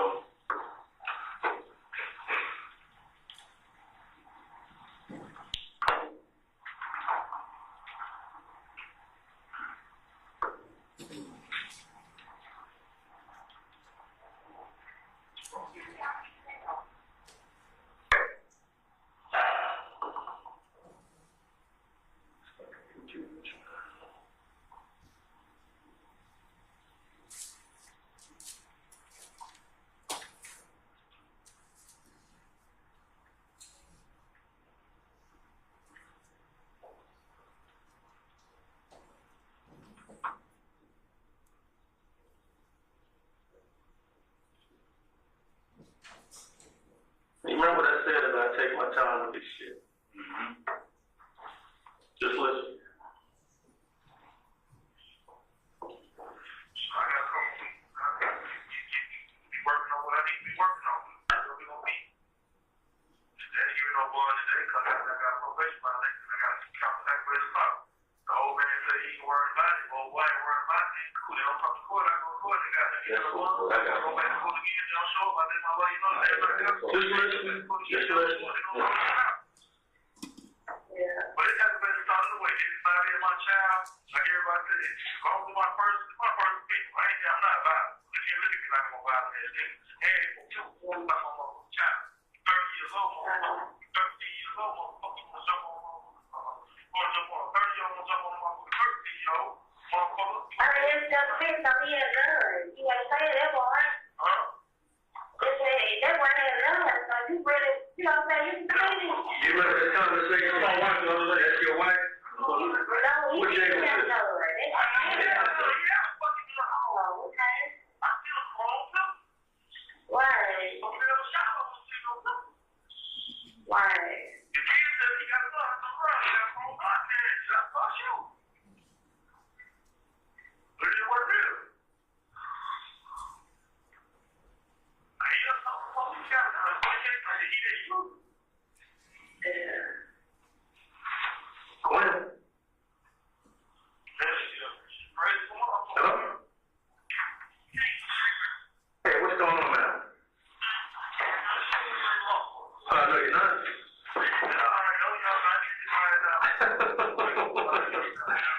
Yeah, I know. Well, we need them. Trust me, we do, because it legitimizes the office. It legitimizes everything that happened.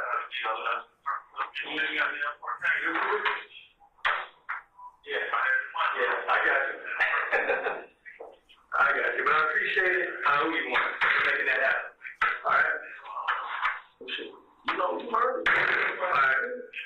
I'm going to hit you right back in a minute, okay? All right. Queen, you know, you heard everything I said, man. You know, it is what it is, you know what I'm saying? I ain't saying that.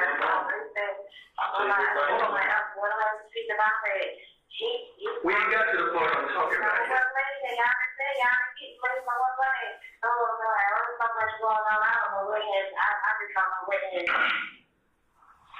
I don't know what part it is we got, man. Stand by. Yeah, that's cool. All this shit happened so fast. I got to check on charges. They call all this shit. They call examination. You know what I mean? I stole all that shit. By my code. That's family stuff, you know. I don't know what our brother or not. What you know what that is fuck go ahead. I didn't give him. I know I'm gonna let my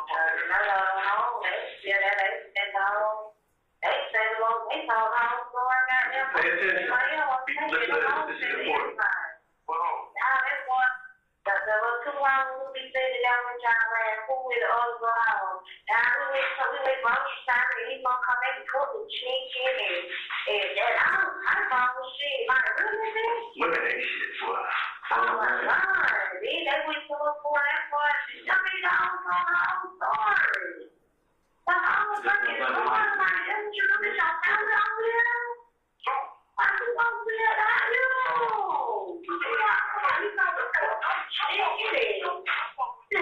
I'm married. Now I'm not going to do this. I told them, on the real, that busting them go back to their home. Busting go to the girls because they do. I wasn't on the goddamn thing. That was busting on it, man. We don't cook the food. They got it. Yeah, we want to come there and fried chicken. I don't know. Look at my club, they already had anything going on. You don't even about that. I had to get these food down. They were home from the club. That girl said some food stuff. They told them to go to the store. I told them to go ahead and go to the store. They went to the store. They come back. Oh my God, they went to the front of the car. The niggas ain't got that red. They ain't got money. Did you hear that? There's a lick around the corner. What did he say?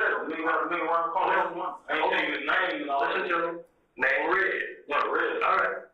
Pay attention.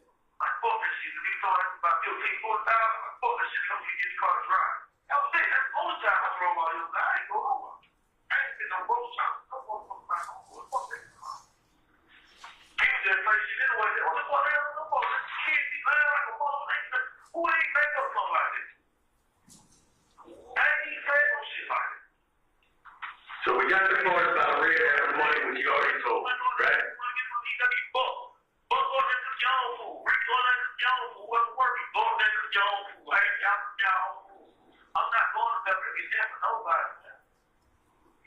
know, we sat there yesterday when they showed it out down there, you know, your time came couldn't got their lights off for properly.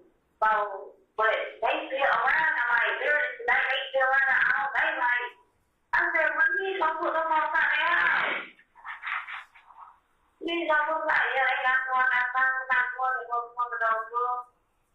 That motherfucker got a car, they sit around there, how do you know, ain't no mice there, motherfucker, them won't eat the house, I ain't my time, they eat the house. Yeah, no. They eat the fucking house, that shit crazy. You have 1 minute left. Child birthday, I know she just sit outside. I ain't gonna be crying to everybody. I ain't always gonna get my place. Hold on. That's because I don't. That's because I know my son wow.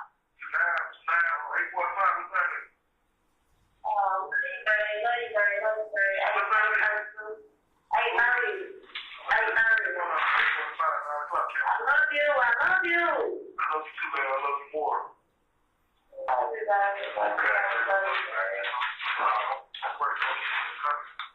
That one was just about the liquid red. What you told me about? We'll get to the second one. Okay?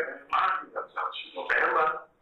I just want to be fair to you. You know, just conversation. You think I'm lying to you? No. I'm confirming what you just told me. What was that? This is the question. The question's coming up now. The question I have after listening to this one is coming up. I want you to set up. I mean, it's all the calls since you've been down there. That's just one that says you heard about the lick. That shows truth. You heard about it from Thuggin after they came back. They said it's up there. You said, okay, so stand by. Let's get this one, the second one going. I mean, I had to listen to them all week. I want to make sure you listen to them too. Yes.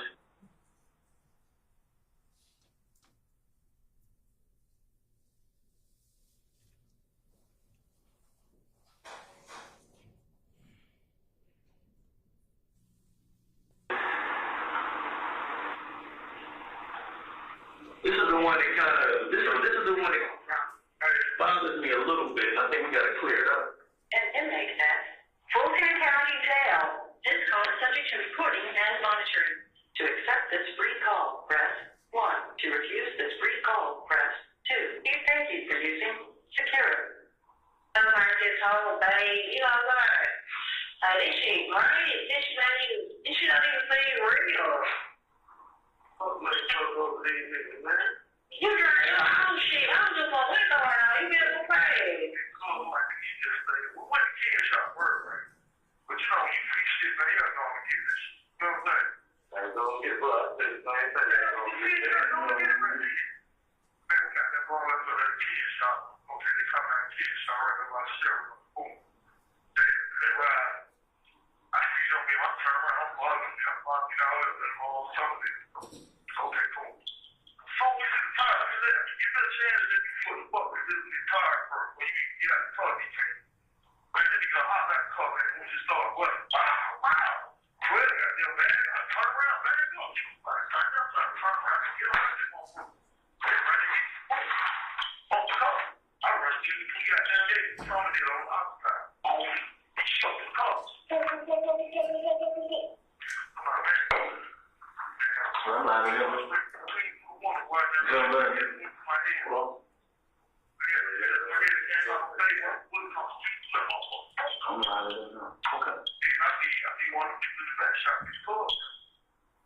You said one of them niggas in the back shot Big Cub before by accident, brother. I'm getting probably not in the car.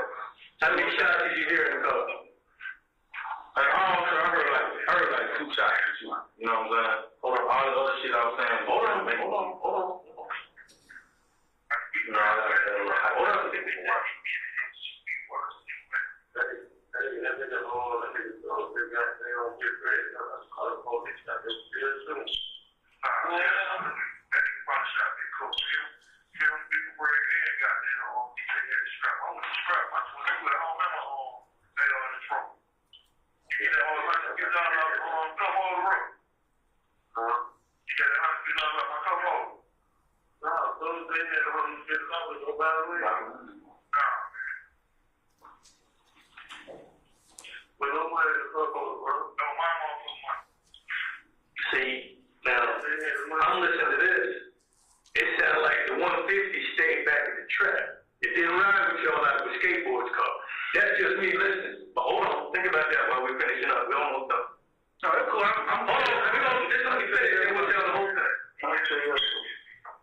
so you get your mom. He gave me that. I had to pick up my own money. I had $350. They got $340. I got that lady come out here, got that whole property, get that shit. Come down here and find a piece of paper and fill out a property release for whatever for.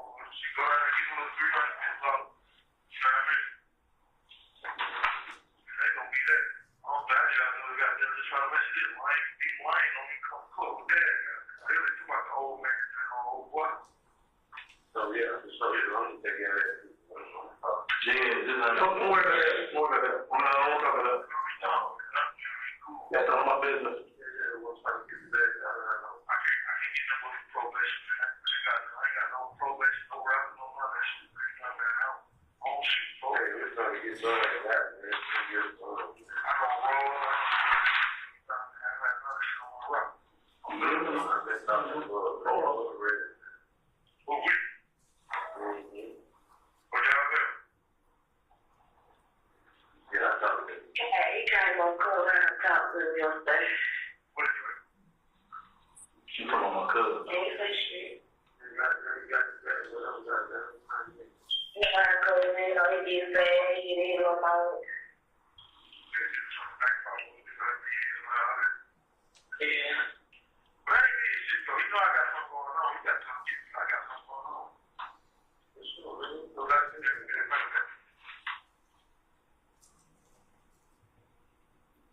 Shit, crazy. The money made. Look, we got 1 minute. Nah, I ain't saying shit. What you want me to do about all this shit? I'm gonna go out with it. What you want me to do about the condo in the way? Shit, that's what I'm saying. I got to get $300 back. I'm not going to pay the rent. So I'm going to get a couple more days. What about, I don't got a condo. Like 10 days? Yeah, we will. Huh? We'll get the rent first. Alright, Charlie, one more, and then we're gonna talk. I just want you to hear what we were listening to, what I was listening to. I'm the only one working this shit, you know. But now, majority of that stuff when I was telling them was making leave shit too now. You know what I'm saying? I had to go from the white people a little bit too. Why you bragging about that? You know, this bullshit, man. You know, when it went on, you know, so I'm really trying to, and I'm visualizing the story, but you know, I'm just trying to make it all one. You know, but you know, I ain't telling them a lot of shenanigans bullshit too. So, tell you what I believe for a second. One more and we done. Hello, this is a prepaid collect call from an inmate at Fulton County Jail. This call is subject to recording and monitoring. To accept.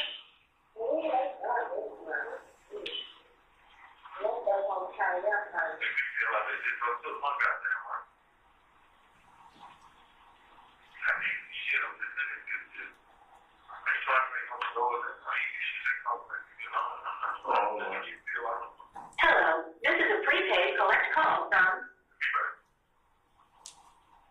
an inmate at Fulton County Jail. This call is subject to recording and monitoring. The man was somebody gonna find out the other day. I told him I was at work. He said I know I would have had all that old shit. I don't know. Yeah, I guess he was going, oh, I guess he thinks about this. Man, he good, man. Shit, we get late before shit. You know what I'm saying? When you pay late, you been for the one joke you get for. It's cool. It's not gonna be alright. He's on this work, though, but we ain't been doing them pushing around for other shit. 9 out of the week, 5 days a week, he's work. If he done sold out work, he gonna get sold.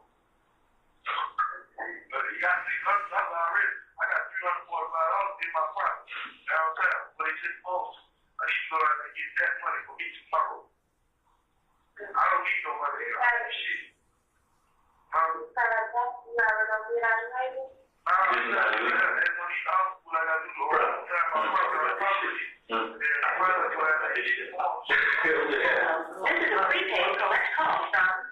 Only do big boy shit. I don't fuck with that other shit. Fulton County Jail. This call is subject to recording and monitoring. To accept charges, press 1. To refuse calls, press 8.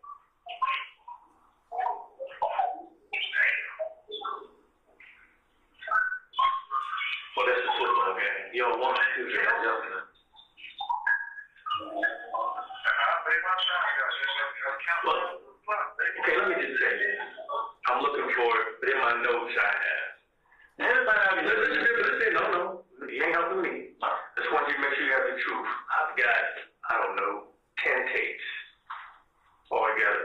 phone conversations lasting 13 and 15 minutes. There was a situation where you say DK got out of the car. I didn't get out of the car this time, and you waited for DK to get back. Now, in the context of everything I listened to, it sounds like a robbery on being read. It doesn't make sense about you going to get the lien because you left the 150 down at the car. You had 345 on you. That lien deal was on hold. And then, hold on. The robbery was not dead because DK got the money. It was in the pockets. DK took the money? He got some big red. He got some dirty red. See, he was in the parking lot. Me and Red like this too. Huh? Me and Red man like this too. I didn't even know they was going to robbery.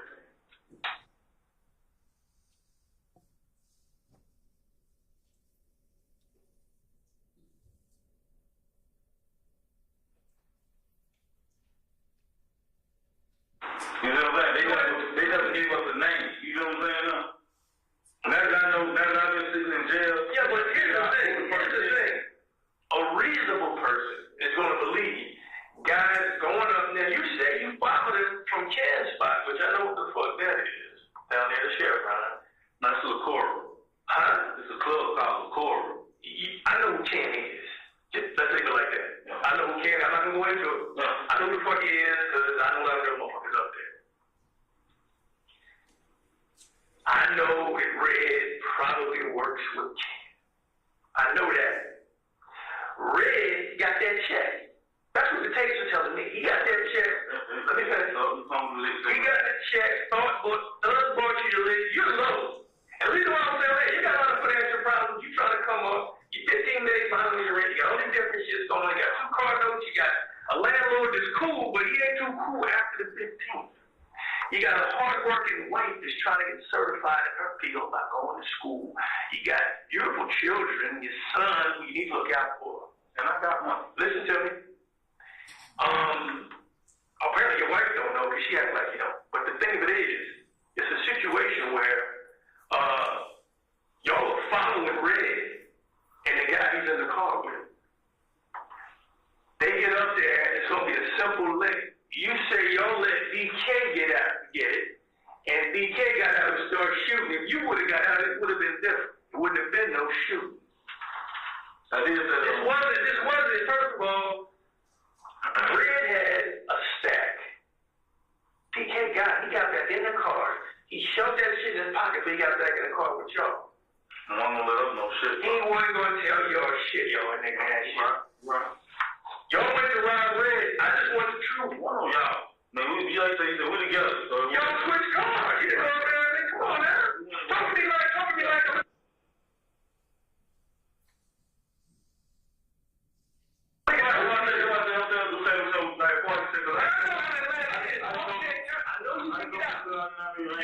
I'm asking straight question. Are you the driver on this lick for a rock? That's all I want to know. You're not the gunman, or you the driver on a rock? You're the driver. All right, so what's the move? Tell me the move. I'm going to get it all together. Yeah, I mean, but if I got to send it over there like this, from my perspective, I ain't let you do it like that. All right, tell me. Fuck the lean bullshit I told you first. Okay. We're going to kill the bullshit, Queen. I'm going to kill the lean bullshit. You know what I mean? The niggas, they told us about the liquor, whatever. We followed them up with some of it. Who told you? I want to know who. Everybody knows. Told me to see the liquor. All right. You know what I'm saying? He come get us, tell us the boy sitting up. What did he say exactly? He said, niggas sitting up there at Ken's shop with 10, 15,000 on them. I just sent the money in the bag. Ken done whooped up and got the money already. The money gone. You see what I'm saying? Mm-hmm. Ken got the money. Ain't no such thing as 10, 15,000 up there no more. Yeah, but you were excited about hearing that number, so what happens next? Okay, cool. We go check it out. Look at it, see what's going on. Boom. They ain't up there. They come back flying past, make a drive. We see them, boom. We follow them on up to Somerdale. Now, we in Somerdale. What do you follow? What kind of car you follow? We follow the gray, I want to say Pontiac car. Well, you say gray car. You don't know what kind of gray Dodge. All right, that's cool. Pontiac. Following the Dodge. Gray Dodge. All right. And, you know, we get up through there. No, through where you gotta say where. Some of there. DK jump out the car or whatever, you know what I mean? Why did y'all pick him? Sir? Why did y'all pick that motherfucker to get out? And all the motherfuckers. I don't know why I told him to get out. It was his seat. He sat in the car in the back seat like a bitch. This is his man. You know what I'm saying? So it ain't no who picked who. It's his man. He tell his foot soldiers what to do. I'm no gangbanger, I'm no blood, nothing. He tells him, showing your record. He tells him, hey, you go get it. You know what I'm saying? What did he say exactly? What did Doug say? He told him, go get the money. So he told him, he said, go get the money, go take the money, come on back. So he told him, go take the money, come on back. Alright, so is that before or after you backed in? In the party? We back then, he told him, go get the money. Alright. Where's that torch you were worried? You were worried about that torch. You weren't sure. No, see the torch, all of them are together. Is the torch in front?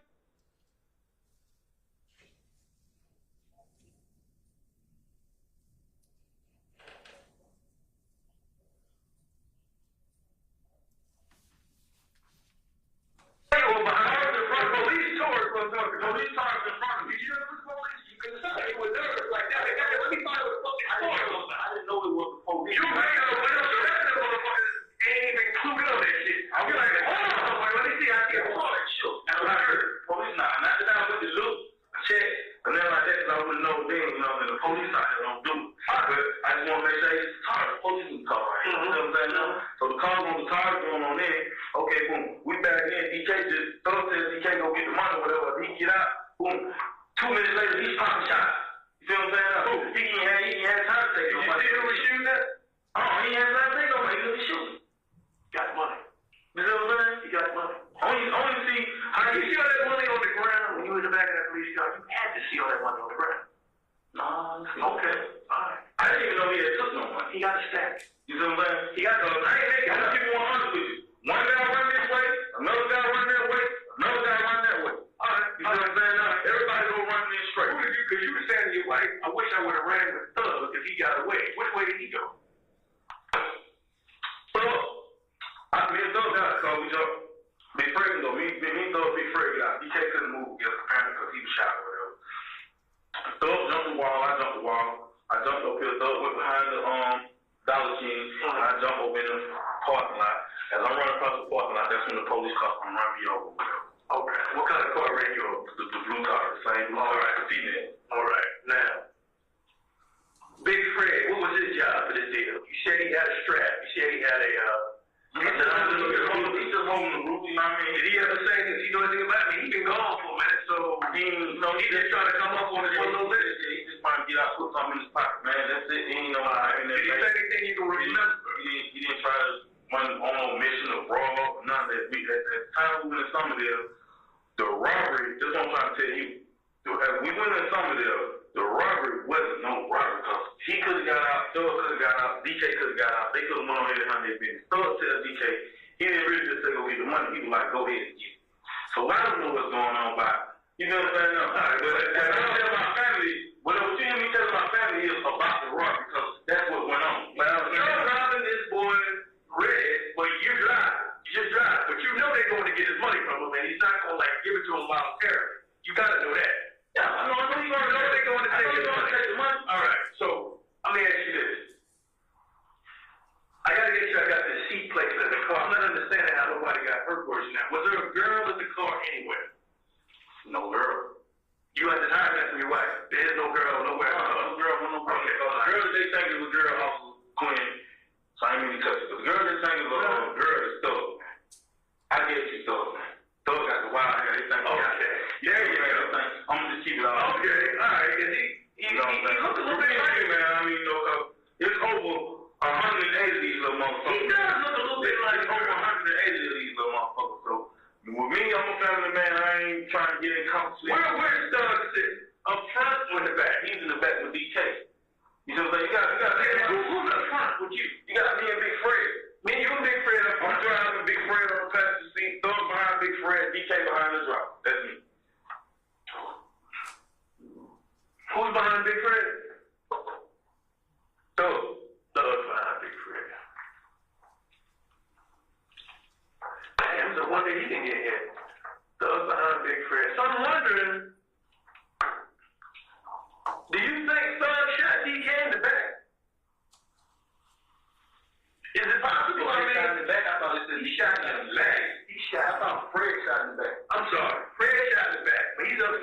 what I'm saying. I can't say thug or DK. How many shots did you hear? I saw with it crashing over the wall. How many shots did you hear in the car? Because the police ain't near you. You got to wait. No, I'm saying I heard one shot. But I can't say it was a shot because it was like a concealed as a crash. I can't say this person, that person shot him or who shot him. All I can say is I heard a loud noise, but all was going off with the impact of the crash to the wall. So I can't say. I know DJ could have shot him, but he more worried about. You feel what I'm saying? He more worried about his shit, his situation. But he had like he had a stack on him. So everything I love, he had a stack. He went in Red's car, because Red ran like a motherfucker. The Red had a truck on him. He left his car sitting open. Everybody out there said it. DK went into the car, up under the armrest, got the money where he had the money.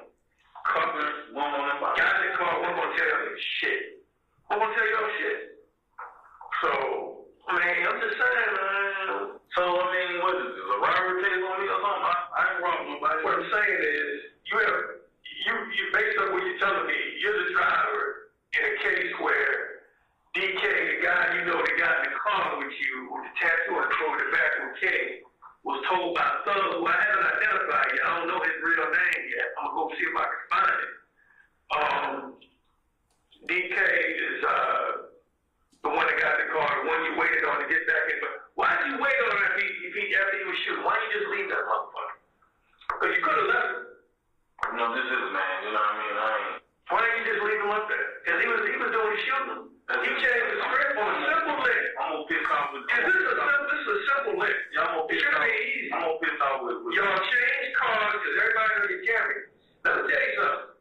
Was Thug in your black Camry earlier when you went to check on his lick? Nah. You sure?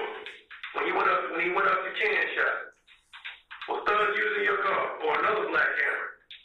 Thug got a black Challenger. He got his own car? Not a black Challenger. Okay. All right. Okay. Now, a police officer that did the shoot. When did you first see the uniformed police officer that fired the gun? Did you see it? Nah, I don't remember police. Did you ever hear the police give a command? Did you see a police officer? Because they say they saw the cop. I ain't. Did you knowingly ram the cop's vehicle trying to leave? Did you know you hit it? No. You did not know you hit the cop. It bumped me. And the cop bumped you. Yes, sir. So was it fair to say they tried to lock you in to stop you from leaving? Do you think that happened? I'm just asking. Yeah, they probably did. And why did you stop? Did you know they were police? Come on, everybody out there saying that police were trying to get you on the stop. Did you know those were police you were fleeing from? At the point of time, sir, I didn't know because I did not see a uniform cop. Who did you see in the car that pulled in front of your car? Y'all are nosy. I seen two females. Two females? I seen two females. That's all I seen. And you're running from two females? I'm getting out of that too. I'm getting out of that. I'm getting out of that. You think that these females are trying to hit a lick on you?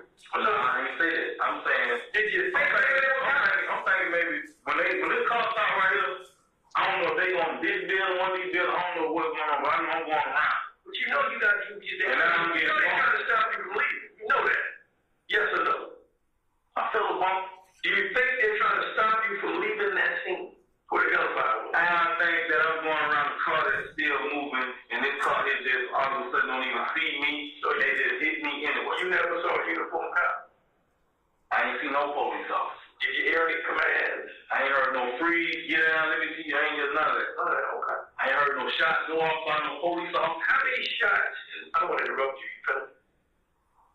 You finished with that statement? Yeah, I ain't had no shots go off by no police officer. How many shots did the police officer shot? Did anybody in the car mention that was the police? Anybody? You got 4 people in the car. Fred, nobody. I ain't say nobody. They go 12 shots or nothing. Okay.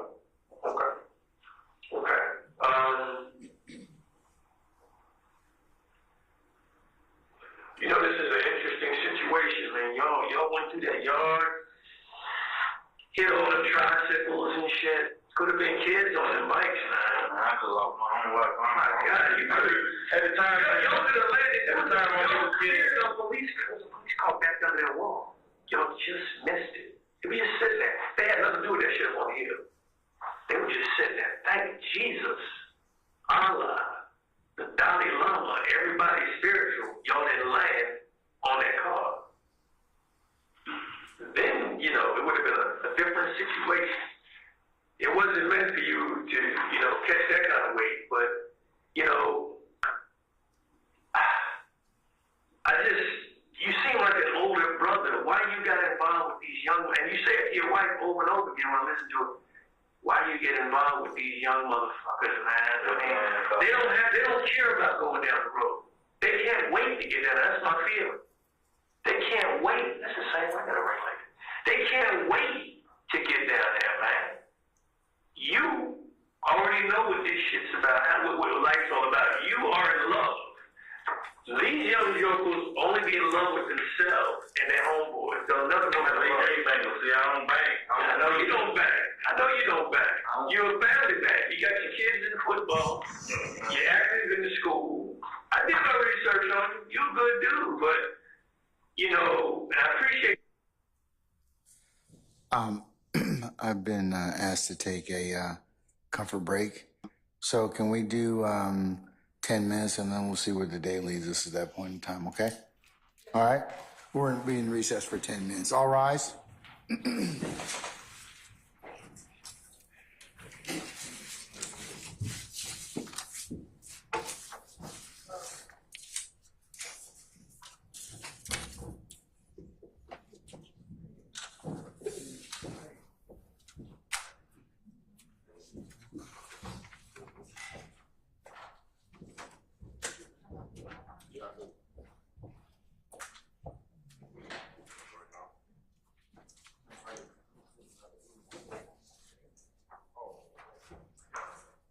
All right, ladies and gentlemen, please be seated.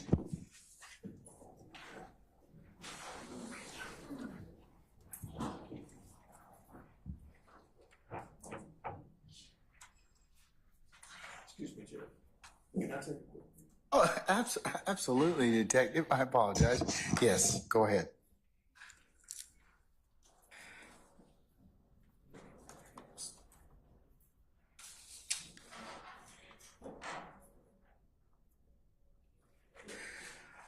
Counsels, I was going to recommend that we just recess for the evening when the jury comes back in. I'll take up a couple of different things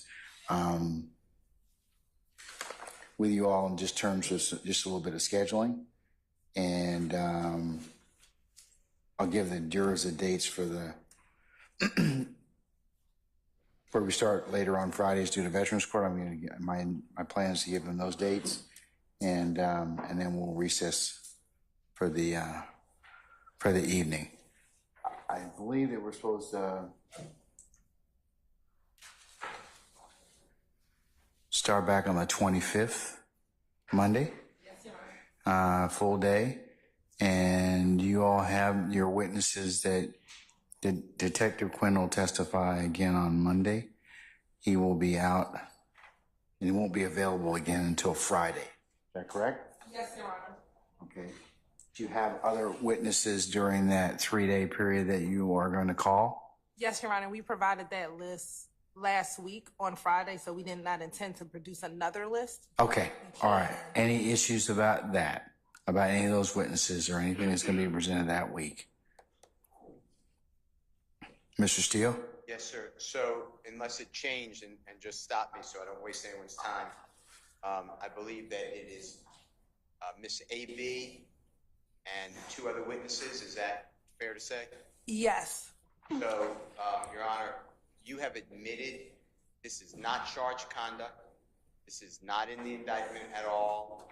As you know, this isn't charged conduct of Mr. Williams. He's not charged with the September 11th, 2013. But I asked the court to reconsider because I asked you before. So if you don't remember, I asked you before, and you allowed it in. The state argued somehow it's intrinsic because it's a RICO case and it shows affiliation because allegedly Mr. Williams is with Mr. Walter Murphy. Now that you've heard all this, I don't see how we need more. This is cumulative under 403. It's a waste of time. That's from the statute. I'm not being rude to anyone. That's in the statute. And it's not for prosecutorial need. So all of that, I'd ask you to reconsider. And if you don't remember, it's a knock on the door. AB opens the door. She's with a child, young child. She retreats into the home. Then allegedly she has a gun at her face. She says that money, jewelry, a bag which has her child's items in it, and a gun is taken by 3 people. Mr. Walter Murphy is known as DK, Mr. Williams, and a third person she identifies. She doesn't know the person. She says she thinks it is Mr. Williams' brother. They leave. Mr. Murphy shoots her gun into the apartment. She does not call the police. She says that night somehow she's alerted that her house is fired upon, her apartment. You excluded any hearsay and confrontation clause. The next day she walks to the police department, tells the story I just told you, and then this crime scene comes out. Those are 3 witnesses, AB, the crime scene, and the officer responding. And then the officer never can get in touch with AB. The officer closes the case administratively. There's never an arrest of Mr. Williams, Mr. Murphy, or anyone else. It's not in the case. I don't want to repeat. My argument is not intrinsic. And intrinsic, to me, means you needed to complete the story or it explains certain conduct. The state came back and said it's a RICO case, and it explains association between Mr. Murphy and Mr. Williams. I will stipulate that Mr. Williams and Mr. Murphy know each other. They grew up together. They've associated together, and that this case is all about Mr. Murphy and Mr. Williams. So I just ask you again. That's what you asked if there's any issue. That's my issue. You're asking me to reconsider my ruling on that issue? Exact. That's right. Okay. All right. Ms. Love? Judge, the court already just addressed the fact that the court has ruled on that issue. Unless Defendant Williams is willing to stipulate that they committed these crimes together, the state asked that the court keep its prior ruling and allow us to present evidence of this act, which is an overt act. All right. No. Ms. Love, I'm confident that we're going to say this is not in the indictment. This is not charged as an overt act. If I'm wrong, I have a total mental breakdown. This is not in the indictment. To be clear, it does not have to be in the indictment to be an overt act, Your Honor. There's no case. We've heard this before. Yeah, There's no case that says that. Go ahead, sir. I am unaware of any case that says that. What it says, there are cases that say it can show an association. And that's what I admitted for over your objection. But yes. I'm admitting to the. And you're saying you're going to stipulate to that. The state's just not willing to accept your stipulation. So I'm gonna leave my current ruling as it stands, sir. Well, there's other overt act too, and at some point there's 191 overt acts. This other crime evidence at some point is just no probative value, and you don't have to take a stipulation from me, but this passed, and I don't know how many days, 4 days, 8 days, on September 11, 2013, is showing a association through Mr. Williams and Mr. Murphy, and if that's the reason, it has been proven without a stipulation. All right, sir. Prosecutorial need is 0. Okay. All right. Okay, folks. Take a couple minutes. I'll get our jurors back in here, and then we can go through a couple of things. Okay. Before before you excuse the jury, can we just put the I haven't ending? excused the jury yet. I'm asking to excuse all of you so we can take a comfort break and we can get back. We can come back and then excuse our jury. No, I just want to be able to put the timing on the record. I didn't do that when I stopped the video. The time of, What time I stopped the video. So I just wanted to do that. and what time is that? 11:12:27. Okay. All right. Take 5 minutes. We'll be back.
Who? Yeah, yeah, yeah.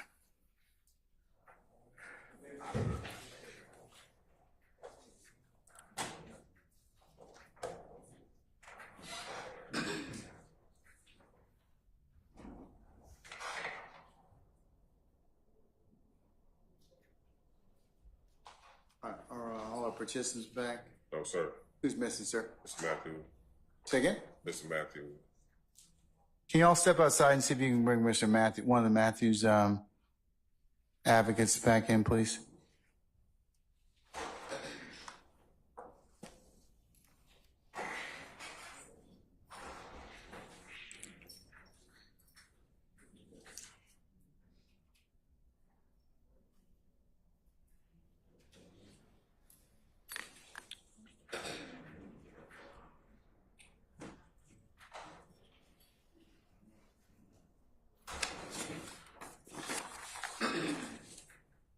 Everybody present accounted for. All right. Can you summon our jurors for us, please?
All right, ladies and gentlemen, please be seated. All right, Deputy Ham, all the jurors back, sir? All right, thank you, sir. All right, ladies and gentlemen of the jury, the hour being about 5:20 on Friday, we're going to go ahead and recess for the evening at this point in time, okay? Detective Quinn, if you could come back this coming Monday, that would be the 25th for 9 o'clock, sir? Yes, sir. Okay, we'll see you then. Please don't discuss testimony of anybody except the attorneys in this case. All right.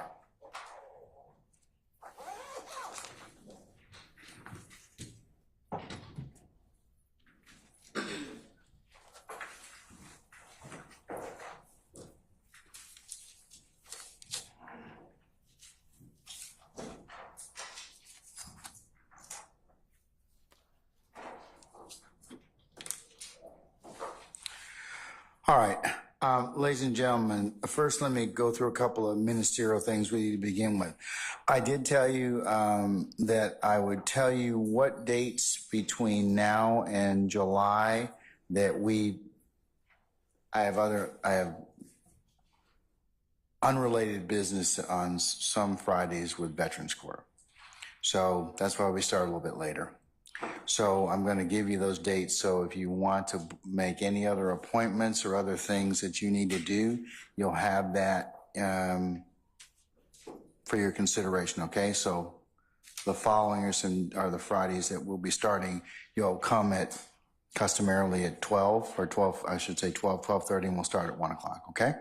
All right. So that's April the 5th, the 19th, those 2 dates in April, 10 May and 31 May, 14 June, 12 and 26 July. Again, 5 and 19 April, 10 May. Yes. Your Honor, April the 5th is almost spring break. Well, why are you messing up my role? Then you'll be the person, Judge, can you repeat those dates for me again? Or you'll be looking on somebody else's paper. I didn't cover that. We've already covered that. But if you want, if you keep asking me questions, I'm gonna make you come on the 5th. Oh, there's always somebody. Okay, can I get through the dates first? Everybody got the dates? 5 April, 12, and 5 and 12 April. I mean, 5 and 19 April. All right. So you already know that you won't be here on that Friday, the 5th of April. All right, because I've administratively given you that week. 19 April, 10 May, 31 May, 14 June, 12 and 26 July. What are your questions? Those are the dates that you'll have where we'll be coming in. Now, to clarify, 5 April, you will not be here. 5 April, you will not be here. Juror 213 is for you again. 5 April, you will not be here. Okay.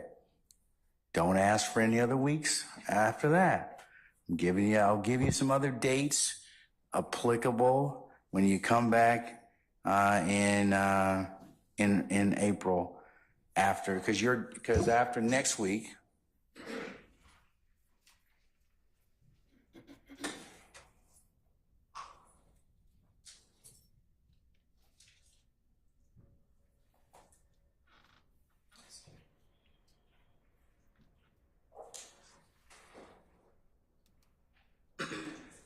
Tell you what I'll do, ladies and gentlemen. You all will be here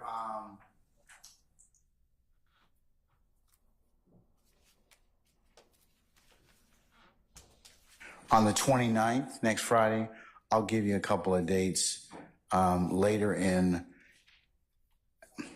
April and May so you can plan some other dates just in case, okay? Other than those Fridays, it will be starting half day, okay? All right. Excuse me, Judge, did you say half day on the 29th, next Friday? No. You were listening to what you wanted to hear. No, I said I will tell you other dates applicable in April and May. You're not, you're gonna get in trouble. You're gonna be like 213. All right? No, I did not say that. We're working a full day on the 29th, okay? Good Friday? Huh? Good Friday? Yes, ma'am. The Lord will be just fine. Okay? All right. All right. Anything else? Any ideas of time past Monday next week? You just don't listen. I know it's late. What did I say about that? I'm saying Next Friday, what am I going to do? You tell us for April and May, that's understood. For the week of next week, are we anticipating 9 a.m. starts in May? Pretty much.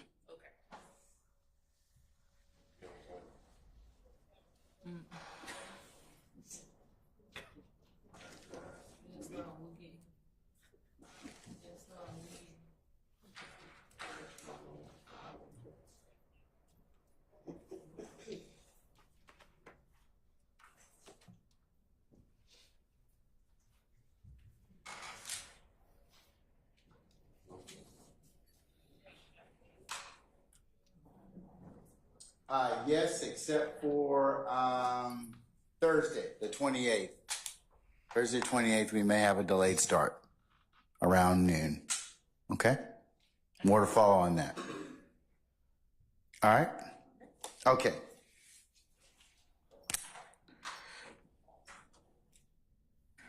Any other inquiry of me, ladies and gentlemen? No, for the mayor. You good? Okay, all right. Okay. Ladies and gentlemen, unless you have any other ministerial inquiry with me, let's go through your customary admonitions, okay? As you depart today, leave your notepads in the basket.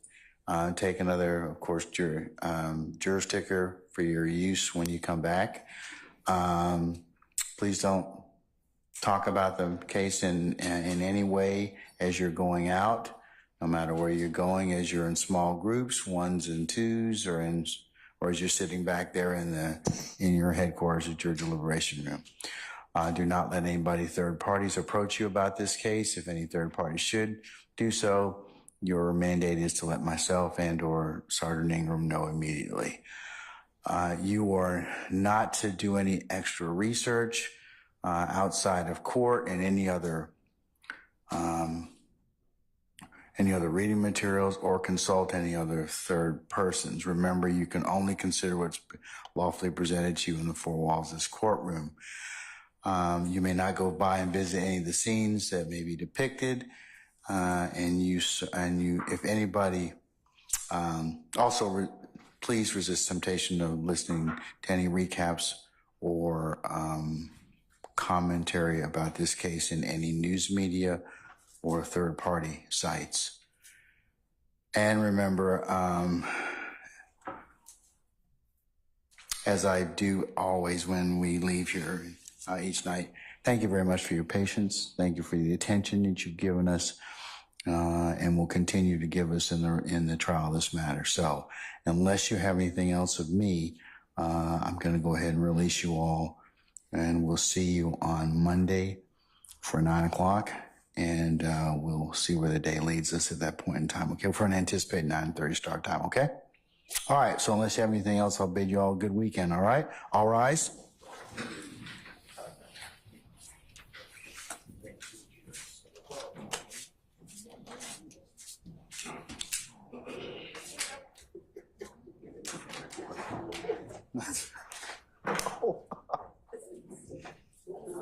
That's why I didn't say nothing.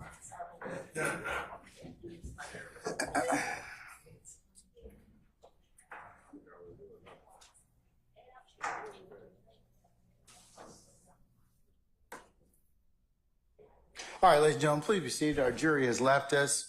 All right, couple of things before we close up for the record for today. Ms. D. Williams, were you able to reach Ms. Obasi? All right, that's Thursday, 28th.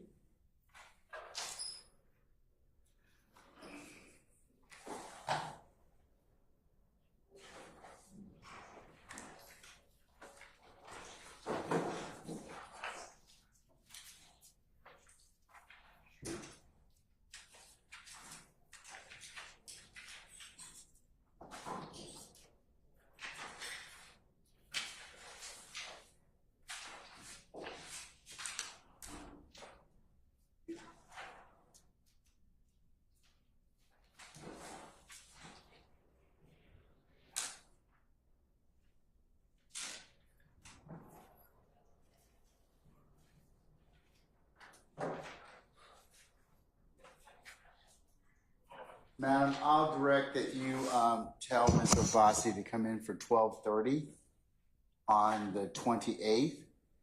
And what I'll do is we'll cover what we need to before everyone comes. Okay? All right. So just let her know, and then we're gonna start thereafter at 1 o'clock. So that should take care of it. Okay? All right. Councils, in referring to Thursday the 28th, we'll be starting at 1 o'clock. So you'll need to be here for 12:30 on the Thursday the 28th of March.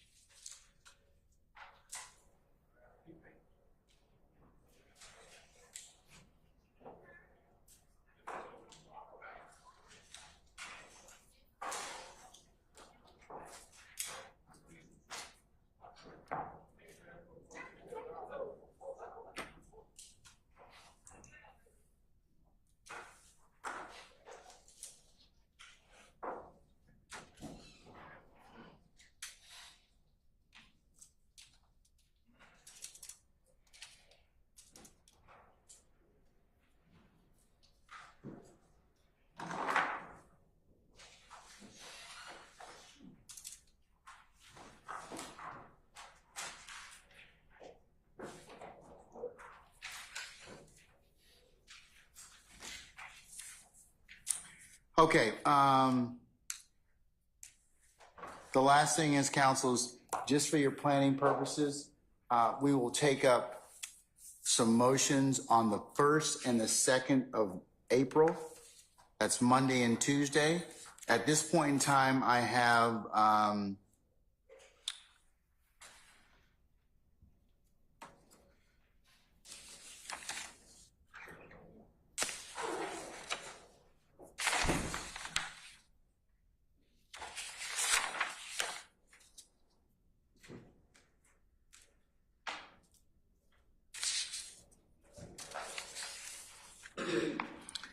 Mr. Williams, motion limine, number 2, motion to strike.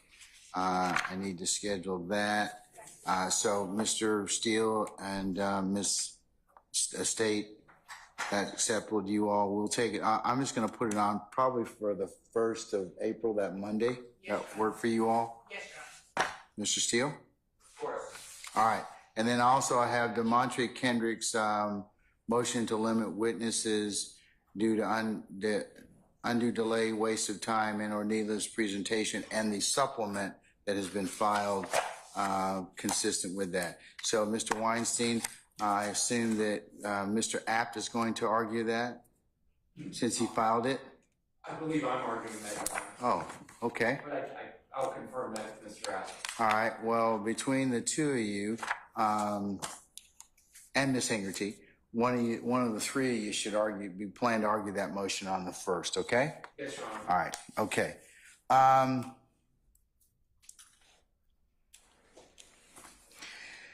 Mr. Steele, I'm still in possession of motion limiting number 44, which is apparently, did we ever finish that, or do we even consider it? Because it's involving some statements that were allegedly made by your client to Detective Quinn. That was excluded. I'm not looking at the motion right now, but if that's what it is, that was excluded already. It's September the 11th of 2013. Mr. Williams to Detective Quinn while he's working an extra job at Neiman Marcus at Lenox Mall. Okay, we did not hear that one. You are correct. All right. Is that going to come up in this particular examination of detective? I mean, I believe that, will it come up before then? I mean, let's see. I would say yes, but unless the state's not going to use it, I would say yes. All right, then we need to still take it up. So,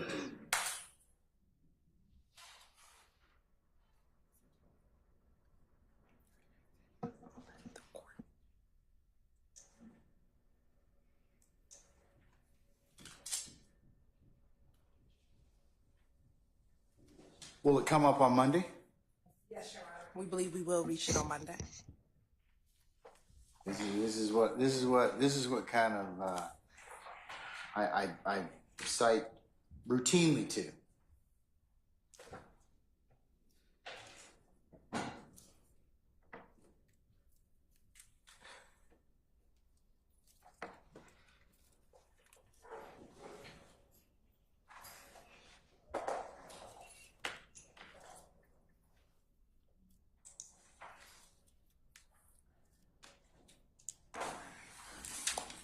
Mr. Steele, does it have anything to do with anybody else, or because I was going to see if I could maybe do it earlier on Monday, since it's going to come up Monday.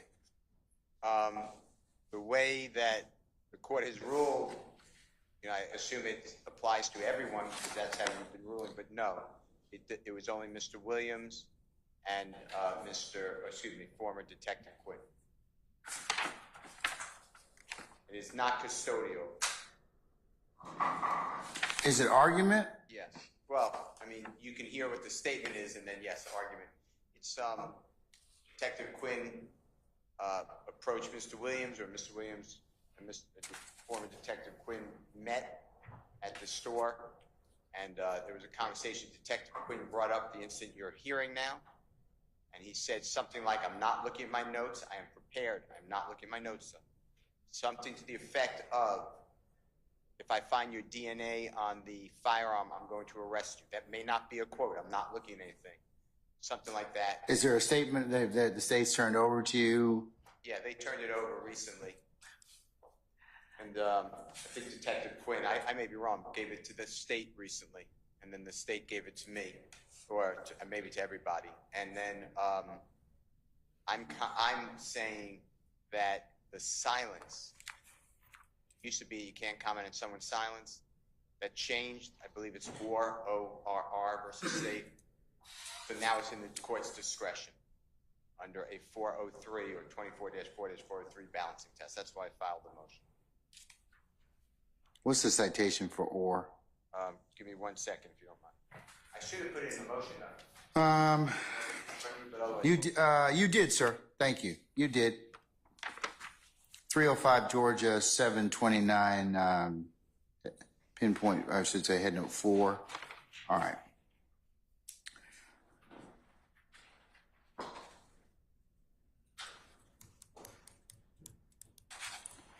All right, let's take that up at 8:45 on Monday, okay? Thank you, Your Honor.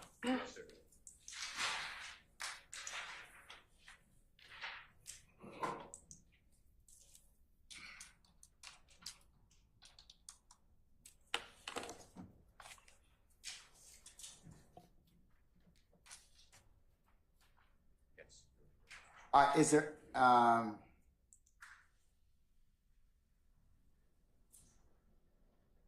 is there any other party who believes they have any other motion that's outstanding at this point in time that can be heard on the 1st or 2nd of April?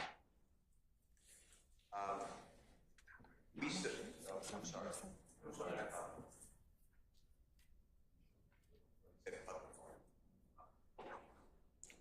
I said any other party. That's right.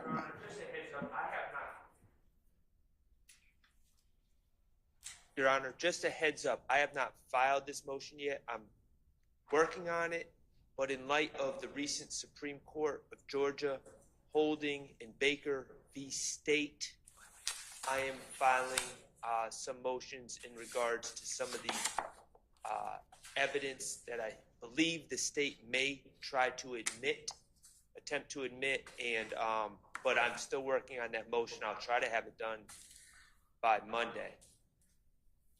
All right, you file it. We'll see how it goes at that point in time. And I understand, Your Honor. I was just trying to give you a heads up. All right. Anybody else? And Your Honor, the Baker case that Mr. Sharp just announced, that actually coincides with the supplement motion limit number 2. Yeah, I have it. So it's, I mean, unless he doesn't want to argue it together, it's similar. I'm not saying that I haven't seen the motion, but it's the same case. It's the same case. I think we have different evidence that we are addressing. He'll need to perfect his motion, Mr. Steele, so I'll hear yours, and we'll see where that leads us, okay? But I'll be plan on just hearing on the 1st. All right, Ms. Love, what else? Or Ms. Hilton? Thank you, Your Honor. The state did file a self-serving hearsay motion as it relates to some statements that some of the defendants made to law enforcement. And so we would like to hear that, Your Honor.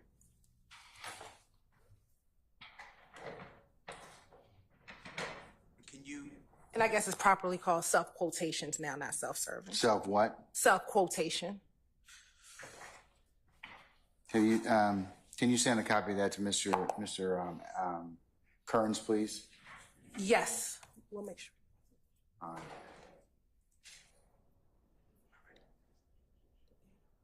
And can I ask, was that particularized in what you're referring to specifically, whose statements and which statements they are? I need to review it again, but we know specifically Marquavius Huey makes a statement as self-serving. Mr. Quarmavius Nichols makes the statement during the arrest of Shamel Drinks. And there may be more, but those are the 2 that's off the top of my head. And Ms. Hilton? Yes, sir. If you don't know off the top of your head, it's fine, but do you know when that was filed so I can try to find it? I'll pull up my email. Mr. Uhelski filed it, I believe, maybe about 3 to 4 weeks ago, but I'll look at my email and I'll re-forward it to everyone. Okay, thank you. You're welcome. And I would just like notice if there's anything about Mr. Williams, if you don't mind. Yes, sir. Thank you.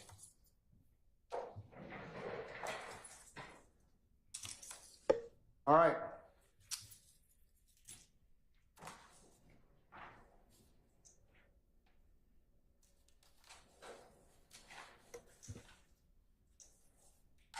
Okay, unless there's anything else, folks, then I will see you all on Monday morning, 8:45. Mr. Steele will take up your motion, and then the rest of you, I'll see you at 9:30. Okay. All right, we're in recess.